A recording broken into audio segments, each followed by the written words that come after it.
প্রতিদিন দেখা হইতেছে, সে আমাদের বাসায় প্রতিদিন আসতেছে, মানে ফোনে কথা হইতেছে কিন্তু প্রতিদিন আমার বাসায় নিতে আসতেছে। আমি গেটটা খুললে ওনাকে দেখতেছি, উনি চলে যেতেছে।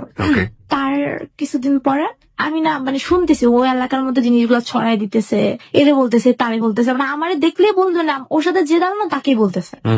পরে দিয়ে মানে তারপরে আমার কানে মানে শব্দ আছে যে ও তো এই মেয়ের সাথে রিলেশন করে, আমাকে বলতেছে ও তো ওই মেয়ের সাথে রিলেশন করে, ও তো ওই মেয়ের সাথে রিলেশন করে, এরকম করে অনেক মেয়ের কাছে কথা বলতেছে। তো আমার জিজ্ঞেস করলাম না এরকম কিছু না, সত্যি ভাবে বিলিভ করো, এই কসম সেই কসম কিছু না, বিশ্বাস করো। তার মধ্যে একদিন হঠাৎ করে একটা মেয়ে আমার কাছে আসছে, আমার একটা ফ্রেন্ড, মেয়েটার নাম তিশা। তো সেই ফ্রেন্ডটার মাধ্যমে একটা মেয়ে আমার কাছে আসছে, এমন এমন আপু জানো না ওর সাথে আমার রিলেশন, আমি ওকে অনেক লাভ করি, আমাকে অনেক লাভ করে। কাকে সেটা? রেহানকে? হ্যাঁ। ওকে, হঠাৎ করে একজন এসে বলছে। ওকে, আচ্ছা ঠিক আছে। তা আমি তো বলতেছি আমার কষ্ট হইতেছে ভিতরে ভিতরে। মানে মেয়েটা আসলে কেন আপনার সঙ্গে কথা বলছে? এই কারণে বলছে কি আমার সাথে রিলেশন ব্রেকআপ করে দিতে, সে তার সাথে রিলেশন, মেয়েটা জেনেছে আপনার সঙ্গে রেহানের রিলেশনশিপ আছে। না না আচ্ছা ঠিক আছে, আমি সাথে সাথে ফোন দিই, এমন তুমি কি এই নামে কাউকে চিনো? না চিনি না, সত্যি চিনি না, আমি নাম তো ফার্স্ট শুনলাম আজকে। ওকে ফাইন, আচ্ছা তুমি কালকে মেয়েটাকে নিয়ে এসো আমার সামনে, আমি আসবো না কালকে মিট করতে, তখন নিয়ে এসো। আচ্ছা ঠিক আছে নিয়ে আসবো। আমি পরের দিন ওকে আসতে বলি, তো সেও আসে, কিন্তু সে সামনাসামনি, মেয়েটা সামনাসামনি, আমি তিনজন সামনাসামনি। মেয়েটা বলতেছে তোমার সাথে আমার রিলেশন চলতেছে, তুমি ওর সাথে কিভাবে রিলেশন করছো, তোমাকে তো আমি চিনি না, তুমি কে, কোথায় থাকো, মানে পুরাই অবাক ভাবে বলতেছে যে ওরে চিনি না।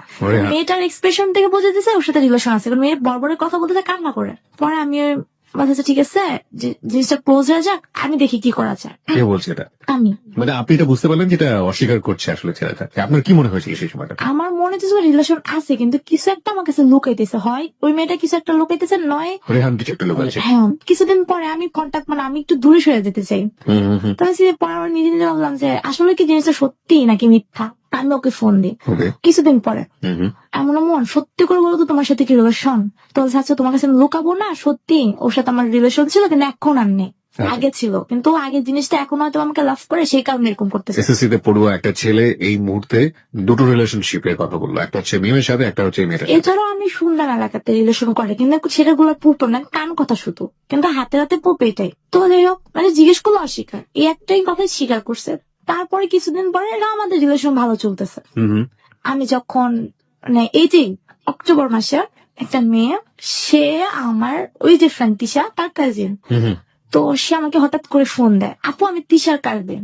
ওকে ফাইন, তিশার কাজিন, তুমি কেন আমাকে ফোন দিতেছো? এমন এমন ফ্রেন্ডের সাথে আমার রিলেশন, তোমার কারণে আমার রিলেশনটা হইতেছে না। রেহানের সঙ্গে রিলেশন, আরেকজন ফোন দিয়েছে। হ্যাঁ, তোমার সাথে রিলেশন কে করাই দিয়েছে, তুমি ওকে কিভাবে চিনলা?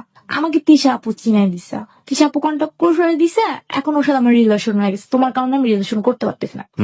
তা আমি কিছু বলে আমি রেগে যাই, আমার কারণে রিলেশন করতে পারবে না মানে কি? তার পরবর্তীতে আচ্ছা ঠিক আছে আসো আমরা মিট করি। তার মাসখানিক পরে, এর মধ্যে আমি ওরে জিজ্ঞেস করছি 1000 বার, স্বীকার করে না কোনোভাবে। ওরে আমি মানে রেকর্ডিংও শুনে গেছি, বাট ওর স্বীকার করতেছে না। ওদের দুইজনের মধ্যে কি চলতেছে সেটা আমি জানি, কারণ কিছুদিন পরে মেয়েটা আমার স্কুলের সামনে আসে আমার সাথে মিট করতে। আমি মিট করছি ওই স্কুলের সামনে, মানে মেয়েটা কথা বলার আগে কান্না করতেছে। কি হয়েছে আপু, তুমি তিশা আপুর ফ্রেন্ড, তুমি আমারও ফ্রেন্ড। সে আমার সেম এজ, কিন্তু ওই ভাবতেছে তিশা আমার ফ্রেন্ড, সেক্ষেত্রে ও আমার ফ্রেন্ড। তো ভালো কথা, কি বলতে চাও? আর কাছে আমি বাঁচবো না, হ্যান না তেন না, তুমি সরে যাও। অনেক কান্না করে, তোমার আমি তোমার ছোট বোন হিসেবে রিকোয়েস্ট করতেছি, এটা সেটা। আচ্ছা সত্যি করে বলো তোমাদের রিলেশনটা কিভাবে হয়েছে? তিশা আপু করে। ওকে, যাই হোক, এখানে আরেকটা আপনি ফাইন্ড করলেন যে ওর সাথে ওর রিলেশনশিপ আছে বা ছিল এখনো? না, রিলেশন চলতেছে, এক্সিস্ট করতেছে, মানে নিউ হয়েছে। মানে এই অবস্থায় এটা আপনি থাকা অবস্থায়? হ্যাঁ আমি থাকা অবস্থায়। My goodness. তো আমি ওরে কথা দিয়ে যে আচ্ছা আমি থাকবো না, তা আমি সরে আসি। কিন্তু আমার লাইফ হিসাবে বলতে গেলে যে উইকনেসটা হয়েছে, এটাই লাইফ ফার্স্ট।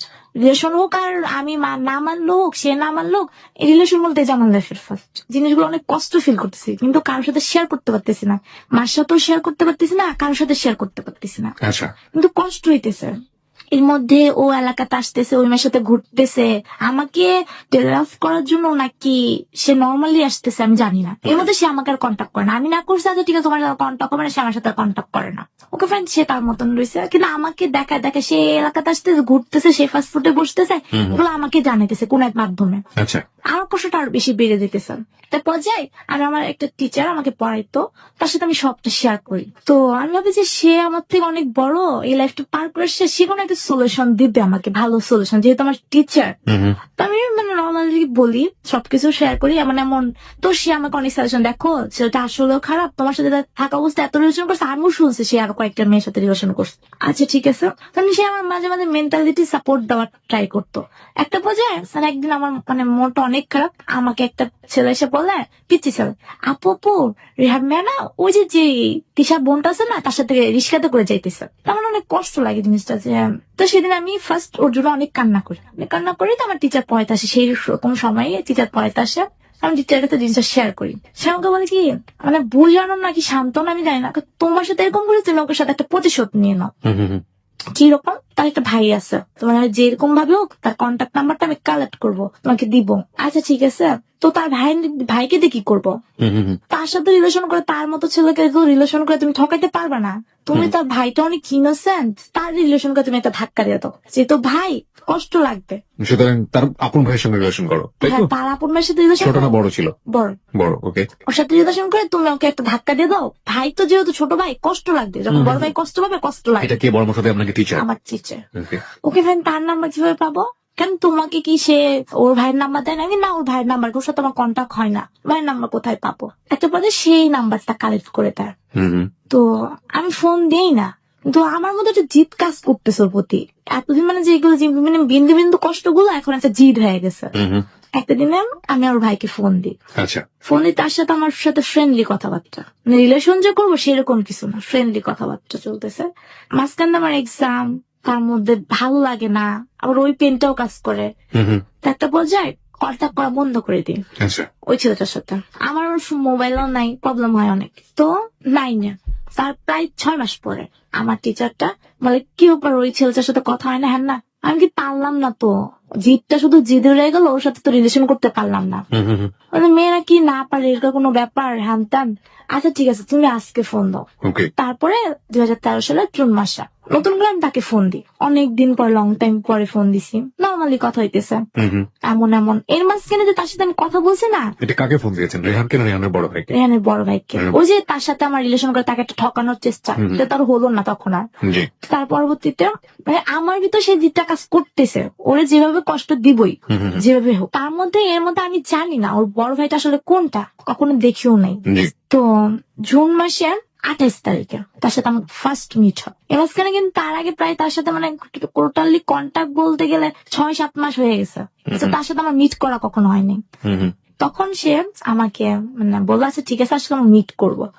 খুব বৃষ্টি হইতেছে, বৃষ্টির মধ্যে আমি দেখতেছি একটা ছেলে দাঁড়ায় কথা বলতেছে ফোনে, আমিও ফোনে কথা বলতেছি, সেও ফোনে কথা বলছে, রোডের মধ্যে বৃষ্টি হইতেছে। আমি ডাউট করিনি এটাই, ডাউট করিনি এটা, কিন্তু আমি খুব অবাক হয়ে আছে যে এই ছেলেটা তো সেই ছেলেটা, যে ছেলেটার হাসিটা খুব ভালো লাগছে।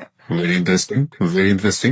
তো আমি না পুরো মানে সারপ্রাইজ হয়ে যায়, আমি তাকে পরিচয় দিই না, আমি তোমার সামনে দিয়ে আমি গেছি, কিন্তু তুমি আমাকে দেখো না। তো বলতেছে, আমি তোমাকে দেখি নাই। কি বলো? আমার সামনে দিয়ে গেল, কই গেল? আমি তো দেখি নাই, একটা মেয়ে যেতে দেখছি, সেটা কি তুমি? তার সাথে আমি দেখা করি, তো আমি তার সাথে সামনে আমি এসে পড়ছি, এসে অন্য একটা গুড়িতে চলে। কি নাম ছিল? তার নাম রুদ্র। তো আমি চলে এসে অন্য একটা গুড়িতে চলে গেছি। তো চলে যাওয়ার পরে সে আমাকে দেখে না, তো কিছুক্ষণ পরে সে বৃষ্টিতে ভিজে ভিজে আমার কাছে আসে। আমি মানে ভাবতেছি আমি তার সাথে দেখা করবো, আমি অবাক হয়ে গেছি যে এই ছেলেটা এতদিন দেখলাম না, এখন যেখানে আমি একটা প্রতিশোধ নিতে আসছি সেখানে এই ছেলেটা আসে করবো, যার প্রথম আমার হাসিটা, হাসিটা খুব ভালো লাগলো। আমি সারপ্রাইজ নাকি ড্রিম কিছু মিলাইতে পারতেছিলাম না, তারপর ভাবতেছিলাম দেখা করবোই না, এখানে ক্লোজ করে দিব জিনিসটা। তো আসিয়া রিকোয়েস্ট করার পর দেখা করি, আমি একটা পার্পেল কালার জামা পরি, সে একটা ব্ল্যাক কালার শার্ট পরে আসে। কিছুদিন পরে তার সাথে আমার কথা হইতেছে, যেমন আমি মানে কনফিউজ হয়ে পড়েছি, এই ছেলেটা কেন রেহানের আগে আমি পেলাম না, কেন ওর সাথে আমার আগে কন্ট্যাক্ট হলো না, তাহলে আমি ওর সাথে ভালো মতো রিলেশন করতাম, ছেলেটার হাসিটা আমার ভালো লাগে, আর লাইফে কোনো ফার্স্ট কোনো ছেলের ভালো লাগার মধ্যে সেটাইও, মানে আমি কনফিউজড পড়ে গেলাম যে কিসের মধ্যে কি হয়ে গেল।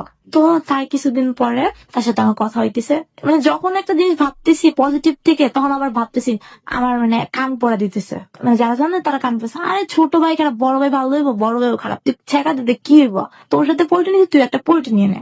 রিলেশন কি আপনাদের হয়ে গেছে? তো না, কথা হইতেছে।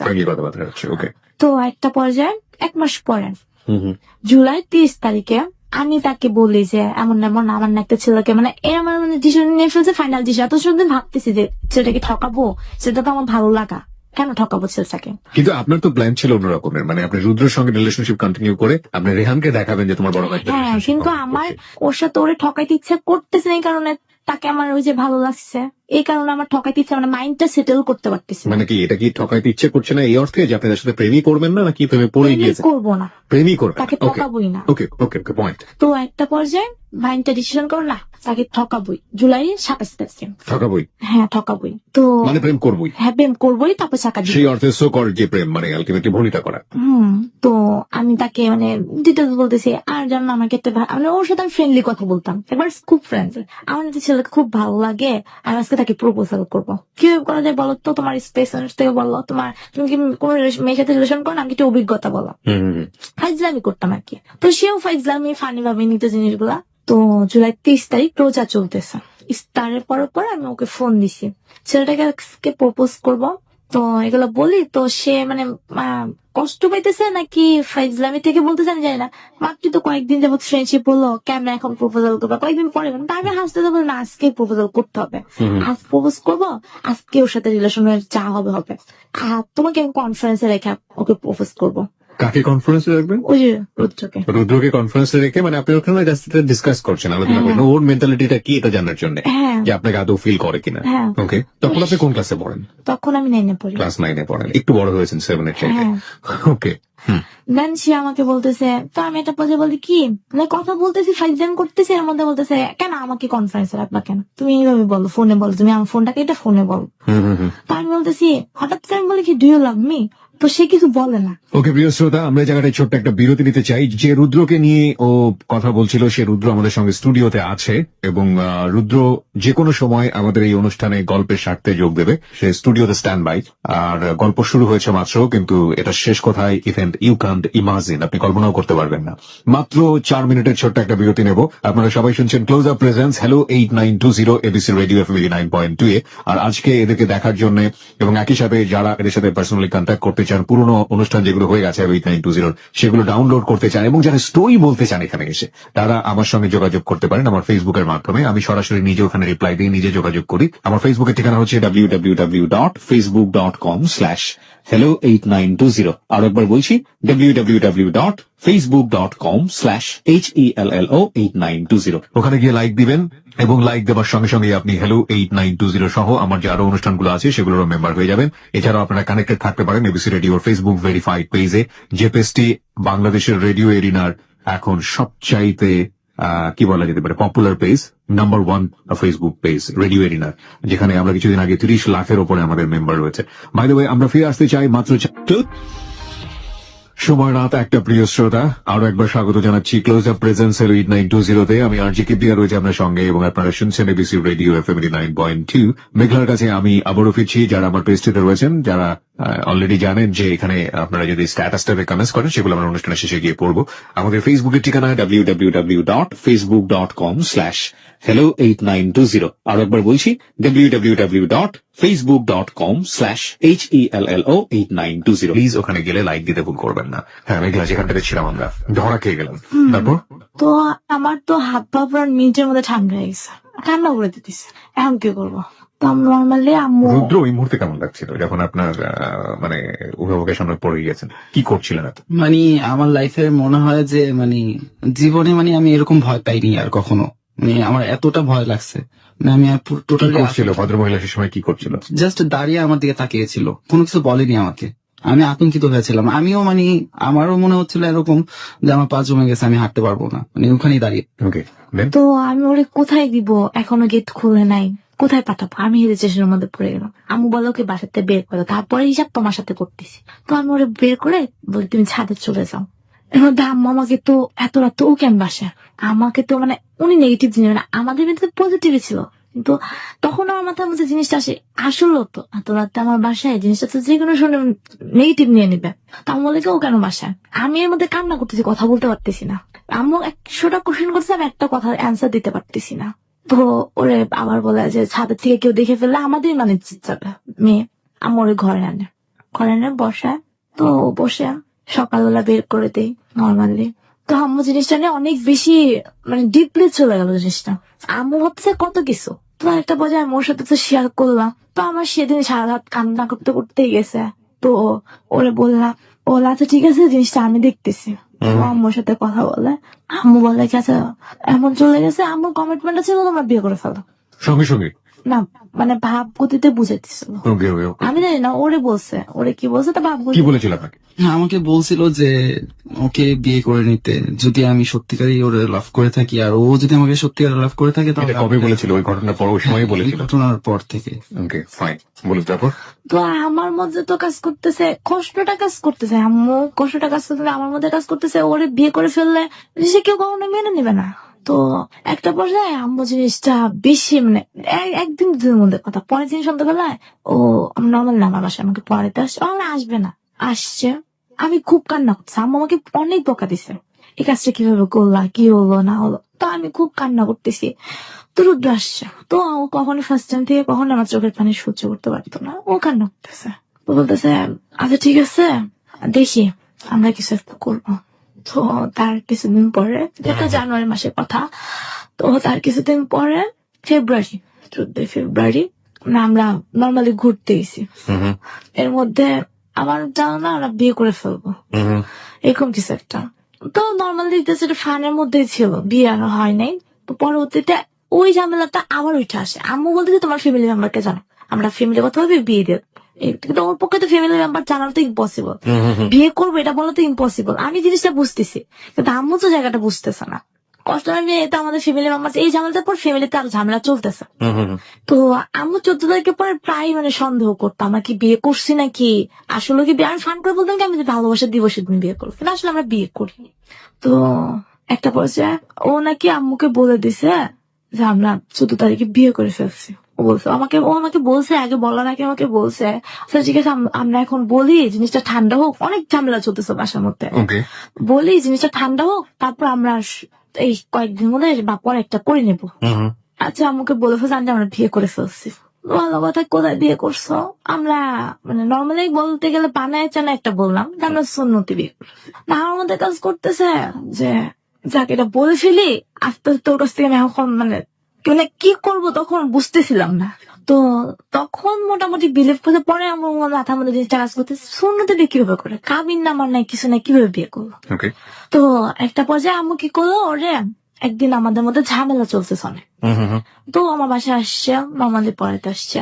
তো এর মধ্যে ও আমাকে, আম্মু আসছে পরে হঠাৎ আমি আর ও বসে আছি, এর মধ্যে কি যেন একটা ঝামেলা হয়েছে আমাদের সাথে। ওর মন খারাপ, আমার মন খারাপ, আমি সারাদিন খুব কান্না করছি। তো পরে আম্মু বলতেছে আজকে কাজে আনলে তোমাদের পাশে বিয়ে দিয়ে দেবো। কে আমরা তো বিয়ে করছি, আবার আমি বলতেছি আমরা তো বিয়ে করছি, সমস্যা কি? তো আম্মু ওরে বলতেছে তোমরা যে বিয়ে করছো, ওরে বলতেছে তোমরা যে বিয়ে করতেছো সেটা তো কোনো প্রমাণ নাই, কোনো কিছু নাই, এই বিয়ে আমি মানি না। এই বিষয়টা আপনার বাবা জানতো ওই সময়? না বাবা জানতো না। বাবা জানতো। আমার কাছে আম্মু হাইড করছে, আমি হাইড করতে বলছি। ওকে তো পরবর্তীতে আম্মু, আমার তো মাথা আসমা কি বলে নগদে নাকি কাজের সাথে আমার কথাও হয়ে গেছে, কাজে আসতেছে।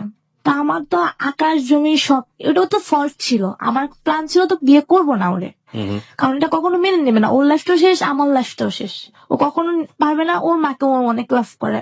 ও সবসময় বলতো ওর মা চোখের পানি, আমার চোখের পানি ও কখনো দেখতে পারে না।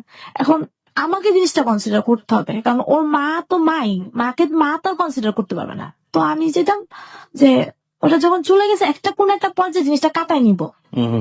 তো এখন দেখি বিয়ে সবকিছু হাজির, কাজী হাজির। তো আমি ওরে বারবার বলতেছি, ও বলতেছে হ্যাঁ আমি রাজি, আমি বিয়ে করবো। এক মিনিট, এখানে একটু রুদ্র আপনার কাছে জানি যে আপনি তো জানতেন বিষয়টা অনেক ডিফিকাল্ট আপনার ফ্যামিলির জায়গাটা থেকে, এবং আপনি ও যেটা বলছিল যে মা ফ্যামিলি কেউ কখনো মেনে নেবেন না, সেক্ষেত্রে আপনি ওর মার কথায় আপনি রাজি হচ্ছিলেন কেন? আমি ফার্স্টে ও তো বলছে যে আমি ওর চোখের পানি বা আমার আম্মুর চোখের পানি আমি সহ্য করতে পারতাম না। ফার্স্ট হচ্ছে আমার মা, আমি আমার মার কোনো কথা মানে আমার লাইফের কোনো হিস্টোরি তার কাছে আমি লুকাইতাম না। শুধুমাত্র ওর ঘটনা আমার বাধ্য হয়ে লুকাইতে হইতো, কারণ ওরটা পছন্দ করতো না। পছন্দ করতো না। রাইট, আপনি জানতেন যে আপনার ফ্যামিলি থেকে জিনিসটা জটিল হয়ে যাবে। জটিল হয়ে যাবে। তো এবং সেই অর্থে কখনোই- আপনি কেন তাহলে ওর মার কথা আপনি কেন রাজি হচ্ছেন? আমি এটা ওকেও বলতাম, এটা ও বুঝতো, আমিও বুঝতাম, বাট যখন জিনিসগুলো সিচুয়েশনগুলো এমন ভাবে হয়েছে ওই সময় ওই মুহূর্তে, আমি যদি তখন অস্বীকার করি তাহলে আমার অনেকগুলো মিথ্যা চলে আসবে। যেমন ফার্স্ট টাইম আমরা বলছিলাম আমরা এর আগে বিয়ে করছি, তাহলে এখানে বিয়ে করতে সমস্যা কি? ফার্স্ট এটা হচ্ছে। সেকেন্ড হচ্ছে সে আমাকে এক রাত দেখছে, তার সম্মানটা নষ্ট হবে, তার মায়ের কাছে সে ছোট হয়ে যাবে। তো ওই জিনিসগুলো আমার মাইন্ডগুলো আমার মাথায় কাজ করতে ভেরি ইম্পর্টেন্ট। লাইফের রিয়েলিটি গুলো কখনো কখনো কোনো লজিক মেনটেন করে না, এবং একটা কথা আছে, মিথ্যা যদি আপনি একবার বলেন পর ওই মিথ্যা ঢাকার জন্য আপনাকে অনেকগুলো মিথ্যা বলতে হয়, এবং মিথ্যা শক্তি এতটাই নাজুক যে এটা সত্যের মুখোমুখি দাঁড়িয়ে একটা সময় পরাজিত হতে বাধ্য। কোনোটা হয়তো একটু বেশি সময় নেয়, কোনোটা হয়তো বা একটু অল্প সময় নেয়, কিন্তু মিথ্যা পরাজিত হবেই। জি, আবারও আপনার কাছে ফিরি। তো পরবর্তীতে আমি মানে প্রায় দুপুরের দিকে আমাদের বাসায়, দুপুর কি বিকালের দিকে আসে, তো আমি সারা ওরে বলতে থাকি তুমি কি যে শুনছিস, তুমি তো ভাই বানো, ওটা তো ফল ছিল, ওটা তো তোমার বলার খাতিরে বলছি, তো তুমি তো ভাই বানো, ভালো তো জিনিসটা ভাই বানো। আমি শুধু ওর এই কথাই বলতেছি, তুমি তো চিন্তা ভাবনা করে নাও। তো ও আমার বলে হ্যাঁ আমি ভাইবা চিন্তে বলতেছি, তোমার বিয়ে করবো বলতে গিয়ে ভাইবা চিন্তে বলছি, আমি কি না ভাইবা বলতেছি। তো যাই হোক, একটা বলছে আমাদের বিয়ে হয়। বিয়েটা হয় মানে বিয়েতে কে কে ছিল? বিয়েতে ছিল আমার আম্মু আর একটা আন্টি। আপনার বাবা ছিল না? বাবা আপনার বাবা এটা জানতো না? বাবা জানতো না। বিয়ে করে কাবিন করেই বিয়ে হয়? হ্যাঁ, কোট কাবিন করে বিয়ে হয়, কোট কাবিন কাজী আমি কাবিন। একটা জিনিস বুঝতে পারছি না যে আপনার মা কেনই বিয়েটা দিতে চাইলেন? আম্মু উনি উনি উনি কি বুঝতে পারছিলেন না যে ওনাকে অনেক পরবর্তীতে অনেক ধরনের বড় ধরনের রিয়েলিটি ফেস করতে হবে? আম্মু আপনার সবসময় ফ্যামিলিতে এই জিনিসটা ভাবতো যে ও আমাকে লাভ করে, হ্যাঁ, ও আমাকে লাভ করে, আমি ওকে লাভ করি। দেন এত বড় একটা জিনিস হয়ে গেছে। মানে ওই আম্মু- রাতের বেলা থাকাটাই, হ্যাঁ, আম্মু ভাবতেছে অনেক কিছু হয়ে গেছে, না আসলে তো কিচ্ছু না। এবং এটাকে কেন্দ্র করে বিয়েটা করে ফেলো, যেভাবে পারো বিয়েটা করে ফেলো। হ্যাঁ, তার মধ্যে আমরা বলছি যে না, কিন্তু উনি পরবর্তীতে যে জটিল অবস্থা তৈরি হবে এগুলো উনি ফেস করবে কিভাবে, এটা চিন্তা ভাবনা কি ওনার মাথায় ওই সময়টাতে ছিল, নাকি শুধু বিয়ে হওয়ার হয়ে যাক তারপরে যা হওয়ার হবে? হ্যাঁ হ্যাঁ, রুদ্রপদে কিছু একটা বলতে চাচ্ছেন, বলেন। আমি বলতে চাচ্ছি উনি যখন এই জিনিসটা করে তখন আমি আমার যতটুকু এখন যে আমার বর্তমান অবস্থা সেই প্রেক্ষিতে উনি তখন সেই অবস্থায় মানে ওই অবস্থা থেকে বাঁচার জন্যই শুধু একটা ডিসিশন নিছে যে আমি ওর সাথে একটা রাত ছিলাম বা আমরা ইমাম সাহেবের কাছে গিয়ে সুন্নতি বিয়ে করেছি, এই ধরনের কথাগুলো বলার প্রেক্ষিতে সে একটা ডিসিশন নিজস্ব ভাবে নিচ্ছে, এবং এই ডিসিশনটা ছিল কিন্তু এই সম্পূর্ণ তার। ডিসিশনটা নেবার পরে যে কি হতে পারে, কি ধরনের সমস্যা হতে পারে, যেহেতু এটার প্রতি উনি তার কোনো চিন্তাই ছিল না। হ্যাঁ, যেটা বলছিলেন আপনি যে আপনার কাছে ফিরে মেঘলা, তারপর কি হলো? বিয়ে হলো? তো বিয়েটা করছি। হ্যাঁ, একদিক থেকে আনন্দ লাগতেছে, কিন্তু একদিক থেকে কষ্ট লাগতেছে যে জিনিসগুলা কোথা থেকে কি হয়ে গেল, অবাক লাগতেছে। আমি কখনো ওর এই বিয়ের জিনিসটা কখনো কল্পনাও করিনি, হবে না কখনো ফিউচারটা চিন্তা করে। একদিকে আনন্দ লাগতেছে, একদিকে কষ্ট লাগতেছে যে একটা বোধহয় সন্ধ্যা বিয়ের পরে চলে যায়, পাঁচশো রাত বলতে যে কথা, যে জিনিসগুলো ছিল আমাদের মধ্যে কিচ্ছু না। তো দিন যাইতেছে, আম্মু জানতেছে জাস্ট, কিন্তু ওর মানে আব্বু জানে না, কেউ জানে না জিনিসগুলা। এখন আম্মু অনেক সাপোর্ট করতেছে। আমার এসএসসি এক্সামের মধ্যে বিয়েটা হয়। একটা পর্যায়ে কিভাবে যেন শুধু ছোট ভাই মানে জিনিসটা চেনে যায়। আচ্ছা, তো এখান থেকে আমার মা ও প্রেশার ক্রিয়েট করতেছে ওর ফ্যামিলিতে জানাতে বলো। একটা পর্যায়ে ওদের বাইরে যাওয়ার কথা, ওদের বাইরে যাওয়ার কথা, ওরা গ্রামের বাড়িতে বেড়াতে যায়। এর মধ্যে ও গ্রামে গেছে, মানে এখানে জব পেয়ে গেছে। বলতেছে ও বলতেছে যখন বিয়েটা করে ফেলছি জবটা করি, এটা কিছু তো করতে হবে। জবটা গ্রামে জব পেয়ে গেছে, জব করতেছে, তা আমিও চলতেছে। এর মধ্যে শুনতেছে ওর মা ওর জন্য মেয়ে খুঁজতেছে, ভালো কথা। ওর একটা কাজিন আমাকে ফোন দেয়, জি, ওর মেয়ের সাথে নাকি ওর বিয়ের কথা চলতেছে। তা আমার জিনিসটা অনেক কষ্ট, উনি আমাকে অনেক কথা বলে, আমি জানি না উনি ট্রু বলছে নাকি ফলস বলছে। তো তখন ওনার সাথে আমার কথা হয়। এর মধ্যে মাঝখানে ও মানে গ্রামে যাওয়ার পর জব পাওয়ার পরে আমার আব্বু যে জিনিসগুলো আমরা আস্তে আস্তে জেনে গেছে, আম্মু শুনতেছে, আম্মুকেও বলতেছে ওরে নাকি গ্রামে বিয়ে দেওয়ার জন্যই নিয়ে গেছে। ওকে, তো এগুলো শোনার পর আম্মু বলতেছে আমি একা একা কি হয়ে গেছে, আমার চাচুর সাথে শেয়ার করে জিনিসটা। চাচু আবার কি করে আব্বুর সাথে জিনিসটা শেয়ার করে ফেলে। ও গ্রামে যাওয়ার পরে মাঝখানে একবার অফিসের কাজে ঢাকায় আসে। তো আমাদের সাথে কথা ঢাকা আসছে, মিট করছে, ভালো কথা, সবকিছু ভালো। তো ঢাকা আসছে, ওর ফ্যামিলি আমার ডাউট করতেছে ও আমার কাছে আসছে, আমার বাসায় আসছে, আমার সাথে দেখা করতে আসছে। এর মধ্যে আমার চাচুর সাথে কথা বলে, আচ্ছা ঠিক আছে আমরা জানাবো, আমি আমার ফ্যামিলি মেম্বারকে জানাবো।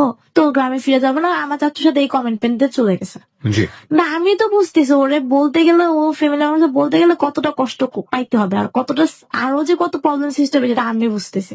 গেছে, যাওয়ার পরে ওর বাসায় প্রবলেম, ওর বাসায় ঝগড়া লাগতেছে, তুই ওর সাথে মেঘলার সাথে দেখা করতে গেছো ঢাকায়, হ্যান ত্যান প্রবলেম হইতেছে। পরে এর মধ্যে আমাদের ফ্যামিলি মেম্বারের ওদের ফ্যামিলি মেম্বারের প্রবলেম চলতেছে, এর মধ্যে ওই আপুটা উদ্ভব হয়েছে। সে আমাকে বলতেছে এমন এমন আমাদের সাথে ওর সাথে আমার তো বিয়ের কথা চলতেছে না। কোন আপু এটা? ওর কাজিন। ওর কাজিন আপনাকে কেন বলতে যাবে? ওর কাজিনের সাথে নাকি ওর বিয়ের কথা চলতেছে। সেটা আপনি জানবেন কিভাবে? সে আমাকে ফেসবুকের মাধ্যমে খুঁজে বের করছে। ওকে, খুঁজে বের করে আমার সে কন্ট্যাক্ট নাম্বার জোগাড় করছে, কন্ট্যাক্ট নাম্বার আমি দিছি, কথাবার্তা হয়েছে। মানে বলে দিয়েছেন যে আপনার বিয়ে হয়েছে ওর সাথে বা এরকম কিছু? হ্যাঁ, বিয়ে হয়েছে সেটা বলিনি, তাহলে? রিলেশন চলতেছে। মানে রুদ্রের সঙ্গে আপনার রিলেশন চলছে এটা আপনি বলেছেন? হ্যাঁ। তারপর একটা পর্যায়ে সে আমাকে বললো যে ঈদের সময় সে গ্রামে গেলে তার সাথে এঙ্গেজ হয়ে যায়।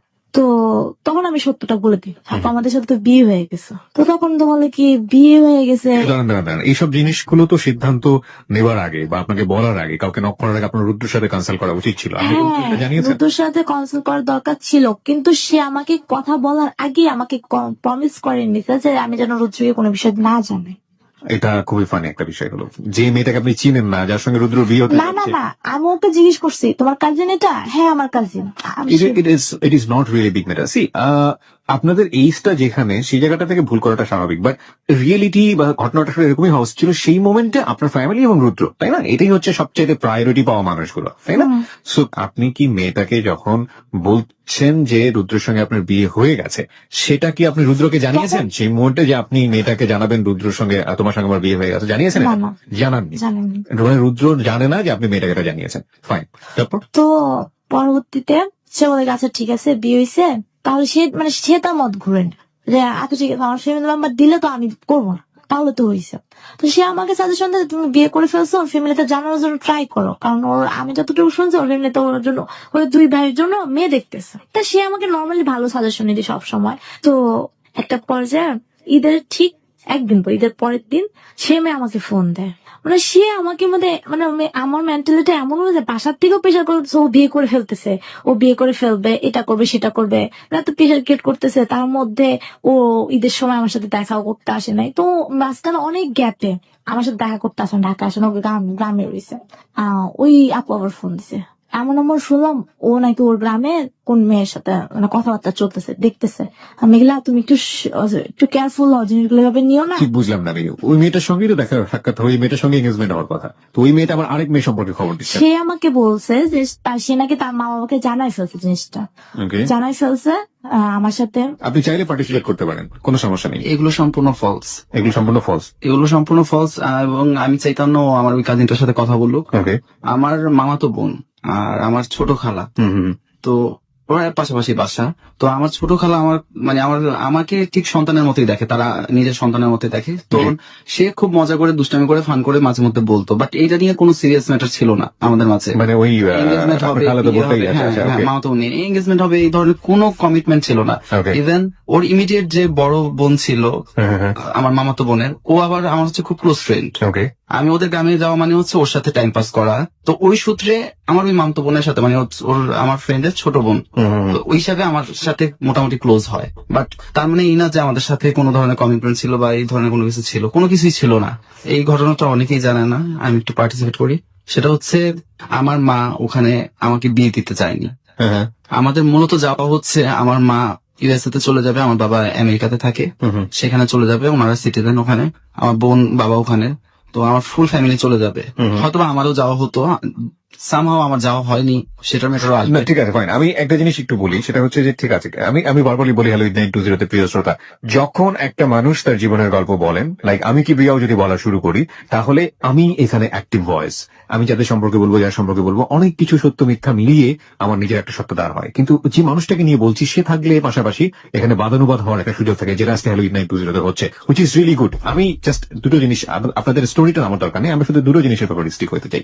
একটা হচ্ছে যে ও যেটা বলছে আপনার খালাতো বোন না মামাতো বোনকে আপনার সাথে তার বিয়ে হয়েছে, মানে আপনার হাজবেন্ড আর ওয়াইফ, এই বিষয়টা আপনার মামাতো বোনকে সে বলেছে, এটা কি আপনি জেনেছেন কোনোভাবে? আচ্ছা, ওর মামাতো বোনকে কি আপনাদের বিয়ের কথা আপনি বলেছেন? হ্যাঁ বলেছি। আচ্ছা, এটা কি মামাতো বোন আপনাকে কোনোভাবে বলেছে রুদ্র? না। তার মানে ওদের মধ্যে হয়তো একটা কমিটমেন্ট ছিল যেটা আপনার সাথে ব্যাপারটা শেয়ার করেনি। মামাতো বোনের সঙ্গে বিয়ে হওয়ার কথা ছিল না দ্যাট ইজ নট ইম্পর্টেন্ট। ওর জায়গা থেকে ওটা অন্যরকম মামাতো বোন হয়তো আপনাকে অন্যভাবে ব্যাখ্যা করেছে, হ্যাঁ, আমাকে so this is not really important. Fine. তারপরে মামাতো বোন একদিন পরে আপনাকে বললো যে গ্রামের কোন একটা মানুষের ঈদের সঙ্গে পরে বিয়ে করতে। তো ঈদের ও আমাকে বলতে হবে, ঈদের পরে তো অনেক জায়গায় বিয়ে হয়ে যায়, ওকে যদি ঈদের পরে বিয়ে দিতে আমাকে এরকম কিছু বলছে। আচ্ছা রুদ্র, তখন আপনি কি বলতেন ওর ফ্যামিলি? সত্যি কথা বলতে কি আমাকে কেউ দেখতে যেত না বা আমার ফ্যামিলি থেকে কাউকে দেখেও নেই। না কিন্তু যখন এই কোশ্চেন গুলো ওরা সন্দেহ করছে তখন আপনার অ্যান্সারটা কি থাকতো ওর ফ্যামিলির প্রতি, ওর প্রতি? না, এই তো সম্পূর্ণ মিথ্যা, এগুলো তোমাদের ভুল ধারণা। Fine, fine. তারপর তা আমাকে এগুলাতে বোঝানো হইতো, কিন্তু আমার মধ্যে একটা কাজ করতো যে কিছু ঘটলে তো কিছু রটে, তোমরা হয়তো দেখতেছো দেখে তোমাকে স্বীকার করতে না, আমার মতো তখন ওর প্রতি আমার একটা রাগ কাজ করতো যে বা তোমার মা দেখতে পারে তোমাকে মানে স্বীকার আপনি করতেছো না কেন? আপনি সন্দেহ করতেন? সন্দেহ বলতে চলে আসতো। ওকে, আসাটাই তো স্বাভাবিক। পরে কষ্ট হইতো, তখন কাজিন আমার কাছে শেয়ার করতেছে, এগুলো বলতেও পারতিস না ওর কাছে, প্রমিস করে রাখছে। তো একটা পর্যায়ে ঈদের পরের দিন ওর খুব দেখতে ইচ্ছা করতেছে, তো আমি কি করি বাসাতে একটা পর্যায়ে না বললে ও গ্রামে চলে যায়, ওর গ্রামে। তো নর্মালি ও তো রেগে টেগে শেষ। তো যাই হোক একটা পর্যায়ে দেখা করতে আসছে, খুব বৃষ্টি, তার রাস্তার অবস্থা খুব খারাপ, তাও দেখা করতে আসছে। দেখা টাকা করে আমাকে আমি বলতেছি তুমি আমাকে ঢাকায় দিয়ে আসো। আমি মূলত ওরা আনতেই গেছি, তো ঢাকায় নিয়ে আসি ওরা। তারপরও তখন ওর মা বাবা কিভাবে জানে বুঝে ফেলা যে আমার বাসা, ও কথা ঘুরে ফেলে যে এখানে ওখানে বা কোনো ফ্রেন্ডের বাসায় আসছি বা ওর গ্রামের বাড়িতেই আছে এটা বলে, কিন্তু ওর মা বুঝে ফেলে যে আমাদের বাসায় আছে। না ওকে যে আপনি আপনার বাসায় নিয়ে আসলেন, হ্যাঁ, আপনার বাবাও তো তখন বোধহয় জানে না যে আপনাদের বিয়ে না হয়ে গেছে। ওসিস বললাম না জেনে গেছে মাঝখানে। ও মাঝখানে জেনে গেছে, মানে তখন আপনার বাবা থাকতে দিচ্ছে, জিনিসটা মাইনে নিছে। মেনে নিয়েছে এক ধরনের, ফ্যামিলি মেম্বারটা তখন এক ধরনের মেনে নিয়েছে। হ্যাঁ, বলুন তারপর। তখন মাঝখান দিয়ে মানে একটা জিনিস মিস্টেক করে এসছি। আচ্ছা বলেন। আমি ওর ছোট ভাইকে ফোন দিয়ে বলে দিই, আগের মাথায় ফোন দিয়ে বলে দিই আমরা বিয়ে করে ফেলছি। ওকে, ওর ছোট ভাইকে বলে দিয়ে। আচ্ছা হ্যাঁ, তো এইটা নিয়ে ওর বাসায় অনেক প্রবলেম হয়, মানে ওর বাসায় তো মানে তুলপার হয়ে গেছে এক পর্যায়ে, ওর বাসায় আর উঠাবেই না। মানে রুদ্র, আমি আপনার কাছে চাই, আপনার বাসায় তো হলে ব্যাপারটা জানাজানি হয়ে গেল। জি, প্রথমে যখন ও বলছে তখন এটা নিয়ে আমার ফ্যামিলিতে একটা মানে বিশাল ঝড় যায়। আমি এমনও দিন গেছে বাসায় থাকতে পারি না কিন্তু আপনাকে তো ফার্স্ট জিজ্ঞেস করার কথা ফ্যামিলি মেম্বারে যে আমাকে রেহান যা বলছে বা আপনার ছোট ভাই যেটা না, বলছে এটা সত্য কিনা। আমি অস্বীকার করছি, আমি তাদের কাছে স্বীকার করিনি। কেন করেননি? করিনি কারণ হচ্ছে ওই অবস্থাতে তাদের কাছে স্বীকার করলে এখানে আরো বেশি কথা শুনতে হবে। শুধু কথা শোনার জন্য আপনি স্বীকার করবেন না? না না না, কথা শোনাটা ফ্যাক্ট ছিল না, মানে ওর আমার কাছে কাছে বড় ফ্যাক্টটা আমার ছিল, বড় fact ছিল আমার সময়টার দরকার, একটা সঠিক সময় দরকার, এবং ও হচ্ছে ভাবতো যে এখন যদি আমি মনে নিয়ে বের হয়ে যাই বা একটা কোনো একটা ডিসিশন নেবে আমি কি করে খাওয়াবো। আমার মধ্যে বুঝতে পারছি। এই জিনিসটা কাজ করতো। মানে আপনার মানে আমি জাস্ট সময় চাইতাম যে ও ইন্টার ফার্স্ট ইয়ারে পরে, না সে সময় তো আপনি বোধহয় একটা জবও করতেন বোধহয় ছোটখাটো। মানে জাস্ট স্টার্ট করছি। আমি ওরে বলতাম যে আমার মনে হয় আর বেশি দিন লাগবে না, আমি ওভারকাম করতে পারবো, বা আমার মধ্যে একটা এক ধরনের প্ল্যান ছিল। আসলে সত্যি কথা বলতে কি আমি আজকে share করি ওর সাথে। জি, please। আমার মা কিন্তু আজকে মাঝরাতে চলে যাবে। আমার মা মূলত হচ্ছে আমি চাইছিলাম যে তারা চলে গেলে দেন লাইফটা আমার, আমি যদি তারা চলে যাওয়ার পর একটা ডিসিশন বলতাম তখন তারা কিন্তু বাধ্য হইতো মেনে নিতে। এখানে আপনাকে একটু থামাই এবং লিসনারদের সবাইকে একটু নোট করছি, রিলেশনশিপের এই যে অবস্থা আপনারা দেখছেন, ফ্যামিলি জায়গাতে এই কমপ্লেক্সিটি এখানেই থেমে থাকেনি এবং এটা শেষ পর্যন্ত কোথায় গিয়ে দাঁড়িয়েছে, এটা যে কত বড় জট পাকিয়েছে পুরো সমস্ত জায়গাটা থেকে। এবং আরেকটা ইনফরমেশন আমরা পেলাম যে আজকে মাঝরাতে ওর ফ্যামিলি চলে যাচ্ছে। This is a very good information, যেটা পরবর্তীতে আমাদের স্টোরির ক্ষেত্রে কাজে লাগবে। আমরা ছোট্ট একটা বিরতি নিতে চাই প্রিয় শ্রোতা, মাত্র 4 মিনিটের বিজ্ঞাপন বিরতি। 4 মিনিট পরে আমরা আবারও ফিরে আসবো ক্লোজ আপ প্রেজেন্স হ্যালো 8920 তে।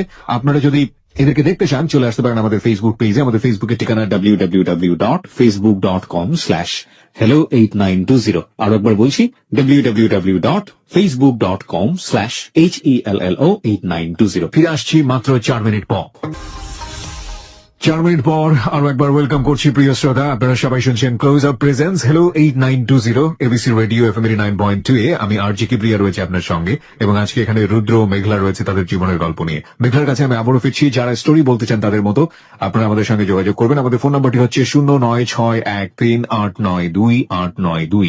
আমি আবারও বলছি 0961389282। হ্যাঁ মেঘলা, তারপরে কি হলো? এটাই রিসেন্টলি বছরের রোজার ঈদের কথা। তখন ওর মা মানে জেনে যায় ও আমার বাসা থেকে একটা প্রেশার ক্রিয়েট করতেছে, ওর ফ্যামিলিতে জানাইতে বল। ওর সিচুয়েশন গুলো আমি বুঝতেছি কেন জানাইতে পারতেছে না, কেন কি করতেছে না। আমার ওইখান থেকে ওর প্রেশার ক্রিয়েট করতেছে, তুমি ঢাকায় যেতেছো তুমি মেঘলার সাথে দেখা করতে, কেন যেতেছো? তার কিছুদিন পরে সপ্তাহখানিক পরে এর মধ্যে রোজার মধ্যে মানে একটা ছেলের সাথে আমার ফেসবুকে কথা হয়। ওকে, মানে ফেসবুকে কন্ট্যাক্ট করে সে আমাকে পরিচয় দেয়, সে রুদ্র ফ্রেন্ড।